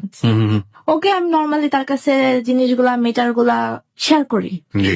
তো তার কাছে আমি এটাও শেয়ার করেছিল যে আমরা বিয়ে করে ফেলছি। দেন সে আমাকে মানে এরকম কমেন্ট বল, তুমি তাকে কি বিয়ে করে ফেলছো? মানে সে এমন দেখা যাচ্ছে বিলিভ করতেছে না জিনিসটা, বিয়ে করে ফেলছো তোমার জিনিসগুলো তো কখনো মাইনে নিবে না, ওর জন্য তো মেয়ে দেখা হইতেছে। একটা পর্যায়ে তার কিছুদিন পরে মানে এটা রোজার ঈদের পরে, ও আমার বাসা থেকে আইসা যাওয়ার পরে মানে তার সাথে আমার কন্ট্যাক্ট হইতেছে আগে থেকে, রোজার সময় থেকে তার সাথে আমার কন্ট্যাক্ট হয়েছে। রেগুলার সে আমাকে ছবি পাঠাইতেছে, ওর সাথে ছবি তুলছে রুদ্রর সাথে, সে ছবিগুলো পাঠাইতেছে, সেন্ড করতেছে। রোজার ঈদে আমার বাসা থেকে আসা যাওয়ার পরে সে আমাকে একটু বেশি নক করতেছে, রুদ্রের সাথে আমার কথা হয় কিনা বা কথা হয়েছে, কখন হয়েছে, কি হয়েছে। তবে কেন জানি মানে আমি জানি না কেন হঠাৎ করে সপ্তাহখানিক ঘুরে আসে নাই, আমার কেন জানি বললাম আমি নোয়াখালীতে চলে যাবো, আমি ওরে নিয়ে আসবে এখন। আমি জানি না মনের টান না কি, আমি সবসময় আমার মানে বলতে হবে এই কথাটা যে ও কখনো বিপদ বা কখনো কিছু হলো না, আমি এটা বুঝে ফেলতাম, আমার মন থেকে জিনিসগুলো আমি বুঝে ফেলতাম। বলুন। এটা একেবারে মানে অবাক কাণ্ড, আপনারা বললে বিশ্বাস করবেন কিনা, আমি কখন কি করি সে সঠিকটা বলে দিবে। ওকে, ইভেন আমি এক্স্যাক্টলি কোথায় আছি কি করতেছি সেটাও সে বলে দিবে, কিভাবে বলে সে আমি জানি না। ওকে, দ্যাটস রিয়েলি গুড, ফাইন, ঠিক আছে, অন্তরের মিল থাকলে এগুলো হয়। হ্যাঁ বলুন তারপর। তো একটা পর্যায়ে আমার মন না কেন যেন বলতেছে যে ওর কিছু একটা হবে। আমি সপ্তাহখানিক ঘুরে যাওয়ার পর আমি আবার নগরতে চলে যাই, মানে রাগারাগি করে, তুমি থাকো, তুমি তোমার মতো আসছো, আমি রাগ করে, বৃষ্টি হইতেছে অনেক, কিভাবে আসবো, কাদা পাড়া হয়ে গেছে, গ্রামের রাস্তা, বাইক না আসা যাবে না, ঘুরো তুমি। এই কিছুক্ষণ পর ফোন দিতেছে, টেনশন করতেছে কিন্তু আসতেছে না। তো আমি ওর প্রায় গ্রামের কাছাকাছি চলে যাই, তা আসে মিট করে। তার মধ্যে একটা কাহিনী হয়েছে যে আমার বাবা মা মানে ও জানাইতেছে না দেখে জিনিসটা কেমন যেন নেগেটিভ চলে যেতেছে। আমার মামা চাইতেছে কি এই জিনিসটা কেউ জানে না, ফ্যামিলির মধ্যে এখানে অফ করে দিবে, আমাকে আরেক জায়গায় বিয়ে দিয়ে দিবে। জিনিসগুলো থেকে ঘনায় আসতেছে খুব। আমার বাবা মার সাথে রাগ করে বল, আবার ওই যে কষ্টটা কেন জানি ফিল করতেছে, এই সব কজ মিলে আমি চলে যাই। ওরে আমি বলতেছি, আমি ওরে যাই বলতেছি আমি আর ঢাকায় যাবো না, আমি নোয়াখালী থাকলে নোয়াখালী থেকে যাবো, তোমার সাথে থাকবো না, আমি নোয়াখালীতে একাই থাকবো, পাগলামি আর কি যাবো। তো সে আমাকে বোঝে, মাঝে আমার মাও তাকে বোঝে, আমার মেয়েটাকে ঢাকায় দিয়ে যাও, হ্যান তেন। আর ইচ্ছাও ছিল না, সে আমাকে ঢাকায় দিয়ে যায়। গ্রামে যাওয়ার পর সে আমাকে বলতেছে যে আমার বাসায় অনেক প্রবলেম চলতেছে, অনেক চলতেছে, সবাই বুঝে ফেলছে। এটা এখন শিওর ভাবে জেনে গেছে যে ও আমার সাথে মিট করতে আমাকে ঢাকায় নিয়ে আসছে, শিওর জেনে গেছে। ওর বাসায় অনেক প্রবলেম চলতেছে, ওর বাসায় নেই। কোথায় আসছো? আমি চিড়িয়াখান আছি। পরে একটা পর্যায়ে 5 তারিখে, আগস্টের 5 তারিখ, ওই যে ছেলেটা আমাকে ওর মানে FB-তে পিক পাঠাইতো, খবরাখবর নিত, ফেসবুকে দেখি আমি তার একটা পোস্ট দিছে। কে পোস্ট দিয়েছে? ওই যে ফ্রেন্ড রূপে আমাকে বলছে যে আমি ওর ফ্রেন্ড। বাই দ্য ওয়ে, এই ফ্রেন্ডটা কি আপনাকে অ্যাড রিকোয়েস্ট পাঠিয়েছিল না? হ্যাঁ, সে আমাকে রিকোয়েস্ট এবং আপনি অ্যাড করেছিলেন। হ্যাঁ, এই ফ্রেন্ডের সঙ্গে যে আপনি কথাবার্তা বলেন, এটা কি আপনার হাজবেন্ড জানতো? হ্যাঁ, আমি তাকে বলছি, সে আমাকে না করছে তার সাথে কথা বলতে। তারপর আপনি কথাবার্তা বলতেন? হ্যাঁ, তার সাথে কথাবার্তা বলতাম এই কারণে, সে আমাকে বলতেছে ছেলেটা ভালো না বা হ্যান ত্যান। কারণ আমার ভিতরটা সবসময় কাজ করতে কি, আমার যে জিনিসটা না করা হইতো না, আমি সেই জিনিসটা বেশি করে করতাম। Which is really bad. এর আগেও আপনাকে না করেছে একটা বিষয় নিয়ে, আপনি সেটা শোনেননি। আচ্ছা ঠিক আছে, তো এই ছেলে ফেসবুকে একটা পোস্ট দিয়েছে, কিসের পোস্ট ছিল সেটা? পোস্টার মধ্যে লেখাটা ছিল এরকম যে আমার ছোট বোনের নতুন লাইফে বন্ধুরা তোমরা সবাই দোয়া করো, তারা যেন সুখে হয়। এমনিতে ছবিটা ছিল আমার হাজবেন্ডের বিয়ে শেরওয়ানি পরা ছবি, আর একটা মেয়ের মানে বোর শাড়ি টাড়ি পরা, 7টা বোরসা। সেটা আপনি তার ফেসবুক থেকে দেখলেন? এর আগে আপনার সঙ্গে রুদ্র যোগাযোগ ছিল না ফোনে? হ্যাঁ, যোগাযোগ ছিল, ওর সাথে আমার কথা হইতেছে। This is a very important part. এখন কথা হচ্ছে যে আজকালকার যুগে ফটোশপ করে অনেক কিছুই করা যায়। আমার কাছে মনে হচ্ছিল সবকিছুই মিথ্যা, বাট হাউ ইট হ্যাপেন, যদি সত্যি হয়ে থাকে তাহলে আমি একটু রুদ্রর কাছে চাই। এখান থেকে আমি আপনার কাছে ফ্লোর দিচ্ছি, কি ছিল ঘটনাটা? আসলে ঘটনাটা সত্যি ছিল। মানে আপনি বিয়ে করেছেন? হ্যাঁ, ওখানে আমার কিভাবে হলো বিয়ের? জিনিসটা হয়েছিল, আমি যখন 3rd টাইম ওর বাসা থেকে যাই, 3rd টাইম বাসা থেকে গেলে জাস্ট আমাকে আমার মা বলে যে তোমার একটা দাওয়াত আছে, চলো দাওয়াতে যাই। ওকে, আমি কিন্তু ওইটাই ফার্স্ট টাইম ফ্যামিলিতে যাওয়া, তো আমি দাওয়াত হিসাবেই যাই। ওটা কি চিটাগাঙে? না, ওটা হচ্ছে আমাদের গ্রামের বাড়িতেই কাছেই। আচ্ছা, যাওয়ার পথের যখন প্রায় শেষ দিকে, তখন আমার কাজিন এবং আম্মুর কথাবার্তা আমি বুঝে ফেলি। জাস্ট ওই মেয়েটার যার সাথে আমার বিয়ে হয়েছে তার 2 ভাইকে আমি চিনি, কিন্তু তাদের এই ধরনের বিবাহযোগ্য বোন আছে সেটা আমি জানতাম না। তো তখন তাদের কথাবার্তা বুঝতে পারলাম যে আসলে তারা ওই মেয়েটাকে দেখতে যাচ্ছে। তখন আমি এক প্রকারের রাগারাগি করি আম্মুর সাথে, কিন্তু সেটা মানে অত হার্ডলি করি না, কারণ ওখানে অনেক আত্মীয় স্বজন থাকে আমার। তো আমি মাকে জাস্ট এতটুকু বলি যে এই জিনিসটা তোমার ঠিক হয় নাই, তুমি যে এইভাবে আমাকে নিয়ে আসছো। তুমি আমার একবার হলেও জানাইতে পারতাম। মা কি বলতেছিল ওই মুহূর্তে আপনাকে? মা বলতেছিল যে আমি কি পাগল, আমি তোরে নিয়ে আসছি মানে তো এই না যে তোমার আমি একেবারে দিয়ে যাচ্ছি, এই করতেছি সেই করতেছি, তুই যেভাবে রিয়েক্ট করতেছিস এই ধরনের তো কোনো কিছু না। ওকে, তারপর? তারপর আমি বলি আচ্ছা ওকে চলো, মানে আমরা একেবারে বাসার সামনেই। ওকে, যান, তারপর? তো বাসায় ঢোকার পর ওকে দেখার পর সবাই খুশি হলো দেখে, ও বললো যে হ্যাঁ আমাদের পছন্দ হয়েছে। ওকে, তো আমি বললাম যে পছন্দ হয়েছে কিন্তু এটা তো সময়ের ব্যাপার, কিন্তু তারা সেই কথা শুনেনি, তারা এঙ্গেজমেন্টের আংটি নিয়ে আসে। মানে আমি আমার অগোচরে অনেক কিছু হয়ে যায়। তো ওই দিন ফার্স্ট টাইম দেখি এবং ফার্স্ট টাইম এঙ্গেজমেন্ট, ওকে, আর সেকেন্ড টাইম বিয়ে হয়ে যায়। মানে কি? মানে এর মাঝে সময় পাওয়া যায় না। আপনাকে বলেছে কবুল বলতে, আপনি কবুল বলে ফেলেছেন? না, কবুল আপনার বলতে বয়স তখন বলেছে। কত ছিল? আপনি কি পাগল ছিলেন? রুদ্র, আপনার ভাই যখন এটা জানলো রেহান, তখন সে ফ্যামিলিতে বলেছে যে আপনি বিয়ে করেছেন বা এরকম কিছু হ্যাঁ, একটা? তারা ডাউট করতো। তারা ডাউট করতো, তখন আপনি অস্বীকার করেছেন বিষয়টা। অস্বীকার আমি ফার্স্ট এজে মেনে নিলাম, ওকে, আপনি যাচ্ছেন বিষয়টাকে অনেক বেশি নর্মালি ম্যানেজ করার জন্য, ঠিক আছে, ওকে। কিন্তু যখন আপনাকে বিয়ে দিয়ে দেওয়া হচ্ছে, এঙ্গেজে আংটি পরিয়েছে, তখন পর্যন্ত মেনে নিতে পারছি, ঠিক আছে, আংটি খুলে ফেললেই শেষ। বিয়েতে কবুল বলে ফেললেন, শেরওয়ানি পরে আপনি সেখানে বসেছেন, আপনি বলছেন সময় নেই। শেরওয়ানি পরার একটা just ওর প্রতি আমার অনেকগুলো ক্ষোভ কাজ করে, এখানে অনেকগুলো মেটার কাজ করে। এক হচ্ছে আমার মা অসুস্থ ছিল, ওকে, মানে তারে আমি যদি সেই মুহূর্তে না বলতাম সে খুবই খারাপ অবস্থায় ছিল। হ্যাঁ, এক ছিল এটা। দ্বিতীয় ছিল হচ্ছে ওর প্রতি অনেক ক্ষোভ ছিল, অনেক রাগ ছিল আমার। মেঘলার প্রতি? হ্যাঁ, যে আমার 3বার নিয়ে যাওয়া হয়েছে, 3বারই আমার অসম্মতিতে।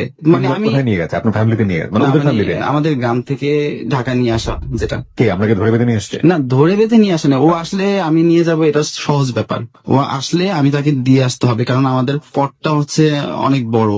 This is a very human attitude, ওটা ঠিক আছে, আমার কোনো সমস্যা নেই, কিন্তু এইগুলো আপনি অপছন্দ করতেন, কিন্তু এটা তো আপনার ভাবা উচিত ছিল যে সে আপনার স্ত্রী এবং সে আপনাকে তো এভাবে চাইতেই পারে। তার জায়গাটা থেকে সে কম্প্রোমাইজের জায়গাটা ঠিক আছে, ওকে, কিন্তু সেই জন্য আপনি আরেকটা সিদ্ধান্ত নিয়ে ফেলবেন, এটা অফকোর্স আপনার বাবা মা চাইতেই পারে, কারণ মা তো বারবার বলতেছে, ফ্যামিলি বারবার বলতেছে যে আপনি বিয়ে করেছেন কিনা। আপনার মা কষ্ট পাবে, এটাই স্বাভাবিক, অনেক বেশি কষ্ট পাবে, কারণ সন্তানকে এত কষ্ট করে বড় করে লালন পালন করেছে, সেই সন্তান যে মেয়েকে অপছন্দ করে সেই মেয়েটাকে বিয়ে করেছে এবং তার বিয়েটা আমি থাকতে পারলাম না, এটা তো বাপ মায়ের জন্য অনেক বেশি কষ্টের ব্যাপার। কিন্তু আপনি কি এটা চিন্তা করবেন না যে সেকেন্ড বিয়ে করে আপনাকে তো ফার্স্ট ওয়াইফের মুখোমুখি হতেই হবে কোনো না কোনো সময়, তখন আপনি আপনার বাবা মাকে কি জবাব দিবেন? না, আসলে আমি এই ধরনের কোনো চিন্তা করিনি। This is call story, this is call really story. এটা আসলে এই ভুলটাকে এদের করে দেখার কিছু নেই, এই ভুলটা আমাদের সমাজে অহরহ হচ্ছে, এবং এই ভুলটা আসলে কি করতে পারে মানে পরিবার এবং সন্তানদের জন্য বাবা মায়ের অযৌক্তিক ভাবে ছেলে মেয়েদের উপরে এই বিয়ের ব্যাপারটা মানে হচ্ছে আমি তোমাকে বড় করেছি সুতরাং আমি যা বলবো তাই, হ্যাঁ, এই জিনিসটাই কাজ করে। এবং একইভাবে এরাও বাবা মাকে ভালো রাখার জন্য মাকে যদি বলি আমি বিয়ে করে ফেলেছি বা বাধ্য হয়েছি, আমার মা সেন্সলেস হয়ে মরে যাবে, এই জিনিসটা এই বাংলা সিনেমার বিশেষ কিছু ছবির নাটক এগুলো যে জীবনকে কতটা বেশি ডিজাস্টার করে। Let's continue the story. আপনি স্বীকার করেন না নাই করেন, এটা আপনার জন্য বিশাল বড় ভুল ছিল। ওকে, তারপর কি হলো? তো একটা আপনি ওকে কি করলেন? আমি বিয়ের ওকে ফোন দিই 5 তারিখে, হুম। ফোন দিতেছি, সে আমার ফোন ধরতেছে না। আমি তার ফ্রেন্ডকে ফোন দিই, তার গ্রামের ফ্রেন্ড। আমি কান্না করতেছি, মানে আমি ফার্স্ট টাইম আমার ফ্যামিলি মেম্বারকে জানাতে চাইনি। আমার এক ফ্রেন্ড এসে আমার ফ্যামিলি মেম্বারকে জানাতে, আমার বেস্ট ফ্রেন্ড। তো জানার পর আমি কান্না করতেছি, আমার বাসায় তো তুলপাড় শুরু হয়ে গেছে, আমি কান্না করতেছি। আমি সবাইকে ফোন দিছি, ওর ফ্রেন্ডকে ফোন দিছি, বলতেছি মেঘলা তুমি যেটা বুঝতে পারছো আমি বুঝতেছি, দেখো ও সিচুয়েশনের শিকার, ওর আসলে জোর জবস্তি বললো হাসিটা বললো সেটা শিকারও, আমি বুঝতেছি। তো আমার ফ্যামিলি মেম্বার থেকে মানে পারতেছে না যে ওরে খায়া ফেলতে, এক্ষুনি আমার সামনে পেলে এখন খায়া ফেলতে, দূরে দেখে কিছু করতে পারতেছে না। তো আমি অনেক রিকোয়েস্ট করলাম যে আমি ওর জীবনে ফোন দিব না, আপনি জাস্ট ওর একটা বার ফোন দেন, আমি জাস্ট ওর সাথে একটু কথা বলবো। তো লাস্ট পর্যন্ত তার সাথে আমাকে কথা বলাতে, তাকে আমি একটা কথা বলি যে তুমি যা করছো খুব ভালো করছো। আর আমি জানি না কেন হয়েছে কাজগুলা, কারণ আমার মধ্যে কাজ করতো যে একটা ছেলেকে কখনো জোর করে বিয়ে দেওয়া যায় না। রাবিশান স্যার, আমি নিজেও স্বীকার করি এটা কোনোভাবেই সম্ভব নয়, এটা কোনোভাবেই সম্ভব নয়। বাবা মাকে খুশি করা বলুক, যেটাই বলুক না কেন, দিস ইজ অ্যাবসলিউটলি রাবিশান স্যার। ওকে, তো পরবর্তীতে তাকে আমি বলি, তারপরে আমি বলি যে তুমি যেখানে থাকো না কেন তুমি যা পলায় যাও, আমার বাবা মা তোমাকে ছাড়বে না। এটা বললে আমি ফোন রেখে দেবো, বলে আমার বাসায় অনেক প্রবলেম চলতেছে, ও হয়তো প্রবলেমে ছিল, ফোন রেখে দেয়। তারপর তার সাথে আমার আর কোনো কন্ট্যাক্ট হয় না। ঠিক 7 তারিখে আমার বাসার মধ্যে আমার চাচারা সবাই এসে বসে, জিনিসটা জানাজানি হয়ে গেছে, এসে আমার বসাইছে। এবার ঠেলা সামলাও। তো আমার বলতেছে এখন কি করবা, এর মধ্যে ওর কন্ট্যাক্ট নাম্বার গুলো অফ করে ফেলছে, ওর সাথে আমার যোগাযোগ হইতেছে না। তো আমার মনে হয় একটা পর্যায়ে আমার বিশ্বাসটা কাজ করতেছে যে যে আমার এত লাভ করতো, তার সাথে আমার 3 তারিখও কথা হলো, এমন কথা হলো যে সে আমাকে বলতেছে যে মেঘলা আমি তোমাকে লাইফে কিচ্ছু দিতে পারি নাই। সে কান্না করতেছে, মানে বরাবর কান্না করে দিতেছে, কান্না করে বলতেছে মেঘলা আমি তোমার লাইফে কিছু দিতে পারি নাই, তোমার আমি বোর মর্যাদা দিতে পারতেছি না, হ্যান না তেন না, তুমি অনেক ভালোভাবে পড়ালেখা করো, তোমার লাইফ অনেক বড় হতে হবে। 3 তারিখে কথা বললো, সে 5 তারিখে বিয়ে করে ফেললো। তা আমার বিশ্বাসটা কাজ করতেছে যে ওরা হয়তো ফ্যামিলি মেম্বাররা জোর করে বিয়েছে। ও আমাকে লাস্ট কথায় বলছে যে আমি তোমার কাছে ফিরে আসবো ওই বিয়ের দিন 5 তারিখে। তো আমার ফ্যামিলি মেম্বার সাথে আমি বরাবর মানে ঝগড়া যুদ্ধ যেটাই বলে সেটা করে আমি বাসা থেকে বের হয়েছে।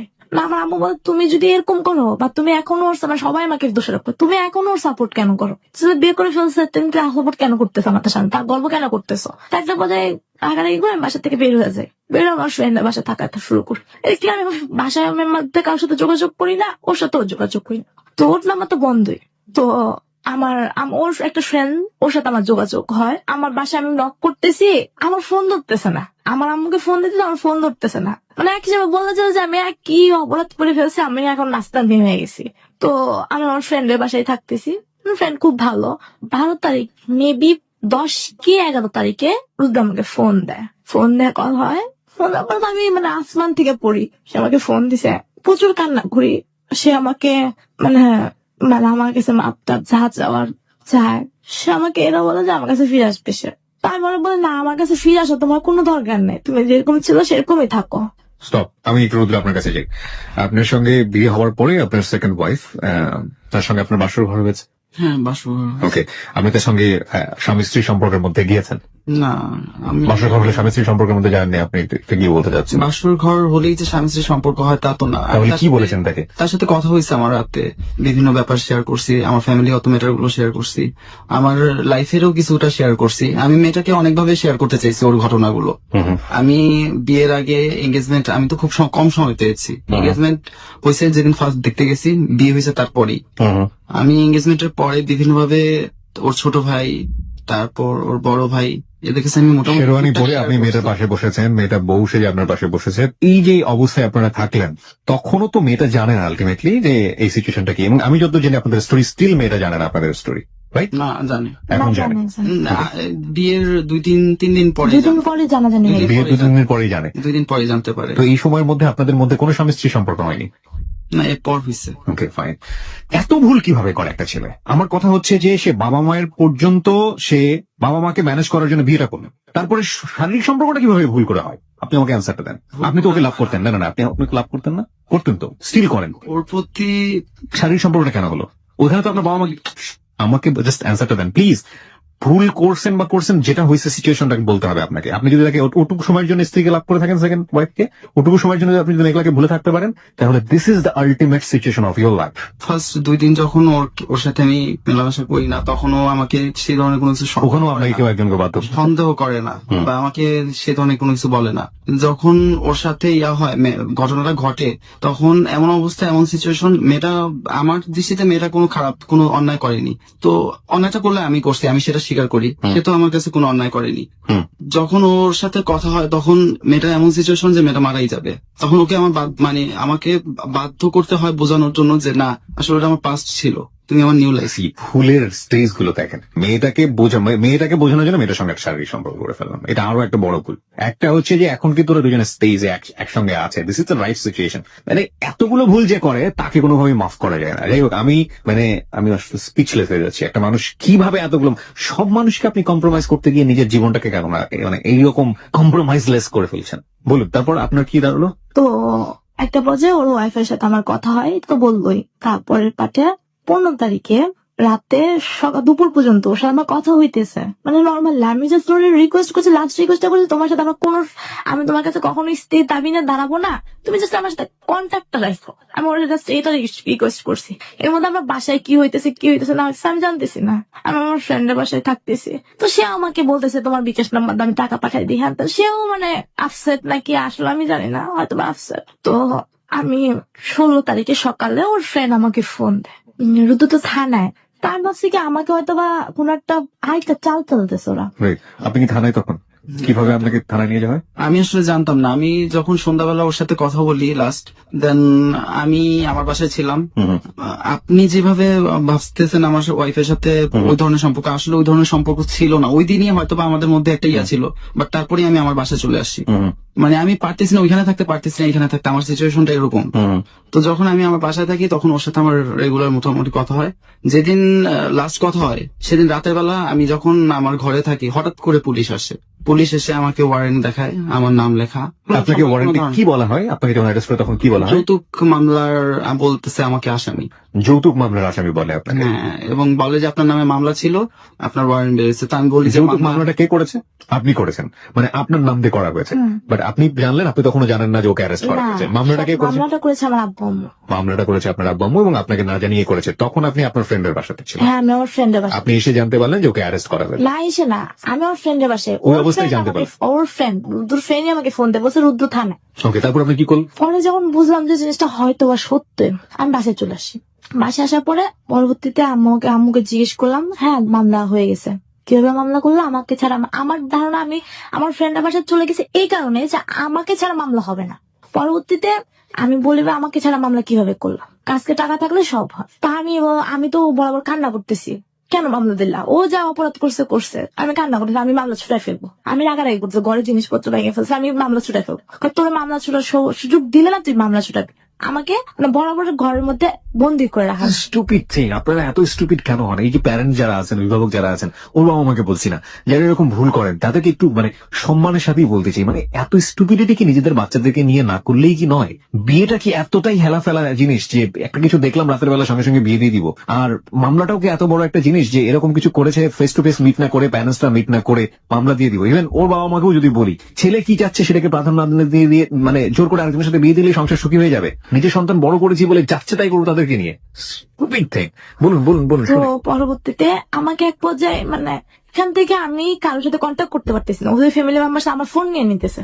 দিনের বেলা আমার ফোন নেই, রাতের বেলা যদি আমি চুরি করে একটু নিয়ে আসি, তাও মনে করো হয়তো ওর ফ্যামিলি মেম্বার ঘুমায় যেতেছে, রুদ্র ফ্যামিলি। আমি কারোর সাথে কন্ট্যাক্ট করতে পারতেছি না। এবং আমার বাসায় আমার কোচিং টোচিং টোটালি বন্ধ। সপ্তাহে একদিন যেতেছে, আমাকে কলেজের দারোয়ানকে বলে আসতেছে ও কলেজ বাস ঢুকবে, আবার কলেজ বাজে বেরোবে। বুঝতে পারছি, বাসার সিচুয়েশন এরকমই হয়। আমি রুদ্র আপনার কাছে যাচ্ছি, একটা জিনিস আমাকে বলেন। আপনার ওয়াইফ তো সেকেন্ড ওয়াইফ 2 দিন বা 3 দিন পরে ওর সাথে কথা বলে ওর পুরো ব্যাপারটা জানলো, তার রিয়াকশন কি ছিল? তার রিয়েকশন ছিল ফার্স্ট টাইম সে মেনে নিতে পারে না। তা আমি তারে বুঝাই, এটা সত্যি কথা যে আমি তারে বিভিন্ন আশ্বাস দিয়ে বুঝাই। আমি বলি যে দেখো আমার লাভ ছিল, বাট বিয়ে ব্যাপারটা অস্বীকার করি, বিয়ে ব্যাপারটা স্বীকার করি না। বিকজ আমার মনের মধ্যে একটা ভয় কাজ করে যে আমি কি করলাম হুট করে। এখন আমি যদি এদিকে যাই এদিকে সমস্যা, এদিকে যাই এদিকে সমস্যা। তো আমি জাস্ট আমার থিং ছিল আমি এখানে আসি, আমি আপাতত এই ব্যাপারটা সামলাই, দেন আমি ওর সাথে বসে মিট করে ব্যাপারটা আমি সামলাবো, বা আমার যারা ফ্রেন্ড সার্কেল আছে আমি তাদের সাথে আলোচনা করবো ব্যাপারটা নিয়ে। আমি সেই সুযোগটার অপেক্ষায় ছিলাম। তো আমি ওরে জাস্ট আশ্বাস দিই যে দেখো আমার পাস্ট ছিল লাইফে, ওরা আমি অনেক ভালোবাসতাম। এরকম ঘটনা ঘটলে তার ফ্যামিলি মেম্বার এগুলো খাটিয়ে দেখবে? হ্যাঁ, তারা অনেকেই জানতো, তারা এই ব্যাপারটা অনেকেই জানতো। মানে জানতো মানে বিয়ের ব্যাপারটা ও পরবর্তীতে যখন ওই যে মেয়ে যে মেয়ের বিয়ে করছে, সে মেয়েটার ভাইটা, ওই যে ভাইটা তো আমার ফার্স্ট টাইম থেকে জানতো ওর সাথে আমার বিয়ে হয়ে গেছে ফেসবুকের মাধ্যমে। তো সেই ক্ষেত্রে তো সে জানে। তো আমার কোশ্চেনটা আমার মানে বিবেকের মধ্যে ক্লাস করে, যে মেয়ের ভাই আমার বড় ভাই যদি জানে ছেলেটা ম্যারিড, তো আমি কেন বিয়ে দিব? আমি আমার ছোট বোনকে কেন বিয়ে দেবো একটা ম্যারিড ছেলে? অনেক জটিলতা। কিন্তু আপনার কথা হচ্ছে আপনি মহিলাটাকে, আপনার সেকেন্ড ওয়াইফকে বোঝালেন যে আপনি আসলে বিয়ে করেননি। না, তার সাথে আমার relationship ছিল এবং আমি তাকে লাভ করতাম, এটা বলছি, এটা স্বীকার করছি যে তাকে আমি লাভ করতাম অনেক। আর আপনার হাজবেন্ড আপনাকে এটা বুঝিয়েছে যে আপনি পরিস্থিতি শিকার, সঙ্গে সঙ্গে আপনি তাকে মেনে নিয়েছেন? আমি তাকে মেনে নিয়েছি বলতে আমি তাকে বলছি তুমি তোমার মতো যদি এভাবে হ্যাপি থাকতে চাও, আমি কষ্ট পাই তাহলে আমি বকতে থাকি। আমি তাকে বললাম তুমি ওর মতো হ্যাপি থাকতে চাও তুমি থাকো তোমার মতো। জীবনটা আসলে এত সোজা। ওকে, আমরা শেষ পার্টে ফিরে আসবো শোটা, কিন্তু শেষ পার্টটা আসলে স্টোরি অফ দ্য ডে, মানে এটাই হচ্ছে আসল স্টোরি। আমরা খুব অল্প সময়ের জন্য ফিরবো। পরিস্থিতি আসলে শেষ পর্যন্ত কি হয়েছে এটা আপনি চিন্তা করতে পারবেন না। ও কিন্তু জেলে তখন। হ্যাঁ, আমরা এই গল্পে এই জায়গাটাতে ছিলাম। আমরা ফিরে আসতে চাই ছোট্ট একটা বিরতির পর, মাত্র 5 মিনিটের বিরতি। এদেরকে এই কাপলকে যদি আপনি দেখতে চান, চলে আসতে পারেন আমাদের ফেসবুক পেজে। আমাদের ফেসবুকের ঠিকানা হচ্ছে www.facebook.com/hello8920। আরো একবার বলছি, www.facebook.com/hello8920। এখানে চাইলে আপনার স্টোরিও লিখে আমাকে পাঠাতে পারেন আমার ইনবক্সে, অবশ্যই আপনার সেল নাম্বারটি দিতে ভুল করবেন না। আর এই পেজটিতে যাওয়ার পরে লাইক দিয়ে দিলে আপনি আমার যে অনুষ্ঠানগুলো আছে রেডিওতে প্রত্যেকটি অনুষ্ঠানে অংশগ্রহণ করা থেকে শুরু করে আমার সঙ্গে সরাসরি কানেক্ট থাকতে পারবেন। ফিরে আসছি ঠিক 5 মিনিট পর। 5 মিনিট পর প্রিয় শ্রোতা আমরা আবারও ফিরে এসেছি ক্লোজ আপ প্রেজেন্স হ্যালো 8920 তে। আমি আরজে কিবরি আপনার সঙ্গে রয়েছি এবং আজকে এখানে মেঘলা ও রুদ্র রয়েছে তাদের জীবনের গল্প নিয়ে। বিভৎস ভয়ানক এক গল্প এবং সেই গল্পের শেষটা আমরা জানি না। এখন যে জায়গাটায় দাঁড়িয়ে আছি সেই জায়গাটাতেই আমরা আবারও ফিরতে চাই। মেঘলা, বিয়েটা হলো কত তারিখে রুদ্রর? আগস্টের 5 তারিখে। আগস্টের 5 তারিখে। ডেটটা ঠিক আছে রুদ্র? হ্যাঁ, ডেট ঠিক আছে, ওকে। আগস্টের 5 তারিখ মানে আমাদের সেপ্টেম্বর, অক্টোবর, নভেম্বর, মাত্র 3 মাস আগে বিয়ে হয়েছে।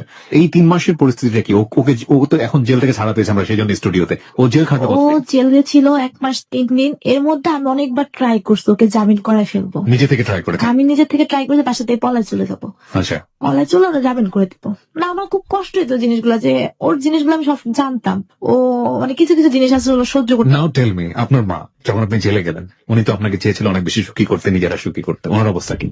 আমার মায়ের শারীরিক অবস্থা খুব খারাপ ছিল, স্ট্রোক করছিল একবার। তো আপনি এটা জানতেন না যে দুটো বিয়ে করলে আপনার জেল হতে পারে, তখন আপনার মা স্ট্রোক করতে পারে? আসলে ওদের সাথে আমার সে ধরনের কোনো কমিটমেন্ট ছিল না। তারা আমার বরাবরই বিভিন্ন ধরনের আশ্বাস দিয়ে আসছিল, কে? ওর মা এবং ও। মেঘলার মা এবং শেষ করে ওকে ফ্লোর দেন। ওর প্রতি আমার টোটালি কনফিডেন্স ছিল যে আমি কোন একটা অন্যায় করলে বা কোন একটা ভুল করলেও সেটা যে ভুল হইতেছে বা সেটা যে কি কারণে হচ্ছে সেটা ও বুঝতে পারবে। আমার ধারণা ছিল এরকম। সেকেন্ড ছিল হচ্ছে ওর মা আমার সবসময় আশ্বাস দিত, বিভিন্ন ধরনের আশ্বাস দিত এই ধরনের ব্যাপারে। কি আশ্বাস দিত? আশ্বাস দিত যে বলতো যে তুমি টেনশন করো না বাবা, আমরা ওরকম ফ্যামিলির না যে তোমাকে কোনো প্রবলেম ফেস করতে হবে। আমার মেয়েকে ছেড়ে গেলে যে তুমি প্রবলেম ফেস করবা তা না, ধরনের প্রবলেমেও পড়বা না, এই ধরনের আর কি আশ্বাস দেওয়া। মানে এটা ছিল এরকম যে তুমি যদি আমার মেয়েকে ছেড়েও দাও তাহলে কোনো আমি প্রবলেম? তোমাকে পুলিশ টুলিশের ঝামেলা না, তোমাকে এটাতে একটা স্টোরি আছে, এটা শর্ট স্টোরি না। ওর একটা প্রবলেমের কারণে সে ওর প্রায় আমাকে এটা নিয়ে মানে বলতো, আমাকে যদি তুমি কখনো এরকম করো, আমাকে যদি তুমি কখনো এরকম, তাহলে আমি আম্মুর সাথে সেই জিনিসটা শেয়ার করতাম। তো দেন আপনার মা ওকে সান্ত্বনা, আপনার মা ওনাকে সান্ত্বনা দিয়েছে। সো দ্যাটস ওয়াই আপনি চিন্তাই করেননি যে আপনার সবসময় বলতো না যে তুমি ওকে ছেড়ে চলে গেলে আমরা এগুলো করবো না। ও বলতো আমরা সেরকম ফ্যামিলির মেয়ে না। সবাই বলে, আমরা কিন্তু আলটিমেটলি শেষ পর্যন্ত তাই হয়। যাই হোক, তো আপনি ছাড়ানোর চেষ্টা করতেন? হ্যাঁ, থামানোর চেষ্টা করতাম। তো আমি যেভাবে পারতাম ওদের মানে প্রতিটা দিন আমি ওদের কারো না কারোর সাথে কন্ট্যাক্ট করতাম। রুদ্রকে দেখতে গেছো রাতের বেলা, দিনের বেলা আমি পারতাম না। আমাকে কোর্টে নিয়ে যে যাওয়া হইতো, সিএনজির মধ্যে এক পাশে আমার আব্বু, এক পাশে আমার আঙ্কেল, মাঝখানে আমাকে বসায় নিয়ে দিত। ওদের কারণে আমি ভেগে চলে যাবো। তো তোমার আমি অনেক ট্রাই করছি। আচ্ছা, 1.5 মাস পর আপনি কিভাবে বের হলেন? আমি যখন জেলে থাকি তখন আমাকে বিভিন্নভাবে ইনফরমেশন দেওয়া হতো যে ওরা আমাকে আরো আটকে রাখতে চায়, আরো আটকে রাখতে চায়। জামিনটা কি ও করেছে নাকি আপনি করেছেন? না, জামিনের যে কাগজটা আমার কাছে আসে সেটার মধ্যে ও ছিল না। সেটা করায় আমার দুলাভাই। মানে এটা তো অন্তর্বর্তীকালীন জামিন, আমি যতদূর জানি এটা তো অন্তর্বর্তীকালীন জামিন। মানে আপনি 1 সপ্তাহের মধ্যে হয়ে যায়, বাট আমার জন্য এত লেট হয়েছে কারণ তারা সর্বাত্মক চেষ্টা করছে আপনাকে আটকে রাখার জন্য।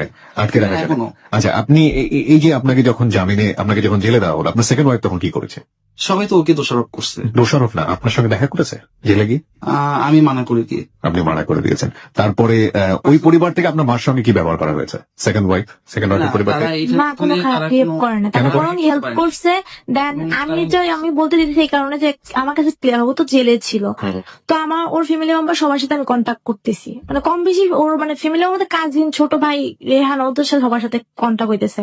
লাস্ট পর্যায়ে ওর ছোট ভাই আমাকে ফোন দিয়ে বলে, দেখো আর কত চালাবা, আমার মা স্ট্রোক করছে আর রুদ্র অনেক অসুস্থ, ও জেলখানা হসপিটালে ভর্তি। এই কথাটা শুনে আমার খুব কষ্ট লাগে। আমি তার সাথে কথা বলে ফোন রেখে দিই।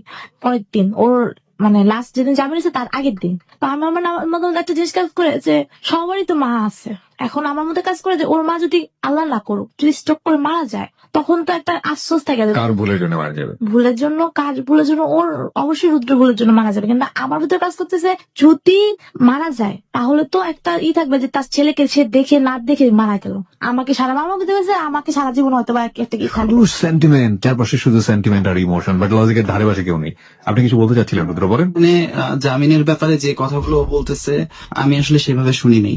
আমার আমার জামিনটা নেওয়া হয় হচ্ছে বার সভাপতির মাধ্যমে। বার সভাপতির বার মাধ্যমে। সভাপতির বাই দ্য মাধ্যমে। ওয়ে, আমি শুধু একটা জিনিস ক্লিয়ার হতে চেয়েছিলাম, আমি ক্লিয়ার রাইট নাও, যে আপনি যেটা জানেন যে আপনার আর জামিনটা জামিনটা- আপনার ফ্যামিলি মেম্বাররা করেছে, আর ও যেটা বলতে চাচ্ছে সামহাও ও কোনো না কোনো ভাবে আমি হেল্প করছি বলতে ও বলতেছে বার সভাপতি করেছে, কিন্তু আমাদের লয়ার টয়ার Let me কেউ finish. জানে না, just আপনার খালি মাঠে আপনার একটা অন্তর্বর্তীকালীন জামিন আছে, রাইট? হ্যাঁ, আপনি এখন পর্যন্ত আপনার জায়গা থেকে মামলা ডিসমিস করেননি। আপনি এত ভালোবাসা দেখাচ্ছেন, এখন পর্যন্ত মামলা ডিসমিস করেননি কেন? আমরা ডিসমিস করে ফেলছি তো আজকে। আজকে আপনি মামলা ডিসমিস করেছেন, হুম। পরিবারের সম্মতিতে মামলা ডিসমিস করেছেন? না পরিবারের সম্মতি নিয়ে করেননি। না, কারণ আমার আপনার পরিবার এটা জানে যে আপনি মামলা ডিসমিস করে এখানে এসেছেন? হ্যাঁ, এটার জন্য আজকে অনেক প্রবলেম হয়েছে। আজকে মামলাটা ডিসমিস হয়েছে। ডিসমিস বলতে মানে সবাই জেনে গেছে যে আমি ডিসমিস করার জন্য আমি কোর্টে বলেও ফেলছি আমি মামলা প্রত্যাহার করে ফেলবো। ওর এখন স্থায়ী জামিন হয়ে গেছে। স্থায়ী জামিন হয়ে গেছে, এটা কি সত্য রুদ্র? হ্যাঁ, এখন আমি- স্থায়ী জামিনে আছেন। আপনার সেকেন্ড ওয়াইফ স্টিল আপনার সঙ্গে আছে? হ্যাঁ। আছে আপনার সঙ্গে। সে কি চাচ্ছে? এই ঘটনাটা আজকে ঘটছে, তারপর থেকে আমি এখন পর্যন্ত তার সাথে যোগাযোগ করেননি? আপনার এই যে বের হওয়া অন্তর্বর্তীকালীন জামিনের সময়টাতে, এই সময়টাতে আপনার ওয়াইফের সঙ্গে তো আপনার যোগাযোগ ছিল, সেকেন্ড ওয়াইফের সঙ্গে। সে কি চাইতো? সে সবসময় চাইতো যে বিভিন্ন ভাবে বোঝাতো মানে আলটিমেটলি কি সে সংসার করতে যাচ্ছে আপনার সে সঙ্গে সংসার করতে চাচ্ছে। অ্যাজ এ সেকেন্ড ওয়াইফ হিসেবে, নাকি ওকে ডিভোর্স দিতে বলছে? ক্লিয়ার কাট আনসার হ্যাঁ, ডিভোর্স দিতে বলতেছি। ওর কাছ থেকে শুনতে চাই আমি। ডিভোর্স দিতে বলছেন? বলেন, আপনি বলেন। ডিভোর্স দিতে বলছে? Divorce- ওকে, ডিভোর্স দিতে বলছে। ডিভোর্স দিতে বলছে, এই অবস্থায় ও এখনো কিছু করেনি। আপনি ওকে জামিন করে নিয়ে আসলেন, কেন করলেন? ডিপোজ দিতে বলতেছে। আমি ফার্স্টে বুঝতে পারতেছিলাম যে ওর ফ্যামিলি মেম্বাররা আমাকে ডিপোজ দিয়ে দেবে, আর এখন আমার সিচুয়েশন এরকম আছে আমার বাবা মা ওর কাছে দিবে না, বা ডিপোজ হয়ে যাক বা ওকে শাস্তি দিবে, ওকে আরো কয়েকটা মামলা আপনি ওকে পার্মানেন্টলি জামিনে কেন মুক্তি দিলেন? পার্মানেন্ট জামিনে মুক্তি দিলাম এই কারণে, আমি যখন মামলাটা হয়েছে তখন আমার টোটালি আমার কোনো হাত ছিল না। তো টোটালি সবাই দোষারোপ করেছে আমি নাকি করছি, দেন রুদ্রও দোষারোপ করেছে আমি নাকি আমি মামলা করছি। কিন্তু আসলে আমার কষ্টটা এই জায়গায় আমি আসলে কিছু জানতাম না। আপনি যে জামিনটা ওকে করিয়ে নিয়েছেন, সেখানে আপনার হলফনামাটা কি ছিল? ও যে সেকেন্ড ওয়াইফ বিয়ে করেছে, সেখানে আপনার সম্মতি ছিল, এটা লিখেছেন আপনি? না, এটা লিখি কি না। করেছেন তাহলে? আমি লিখছি ওরা হচ্ছে সেকেন্ড বিয়ে করছে, এটা এখনো কোর্টে পরিষ্কার হয়নি। কোর্ট জানে যে আমাদের একটা বিয়ে হয়েছে।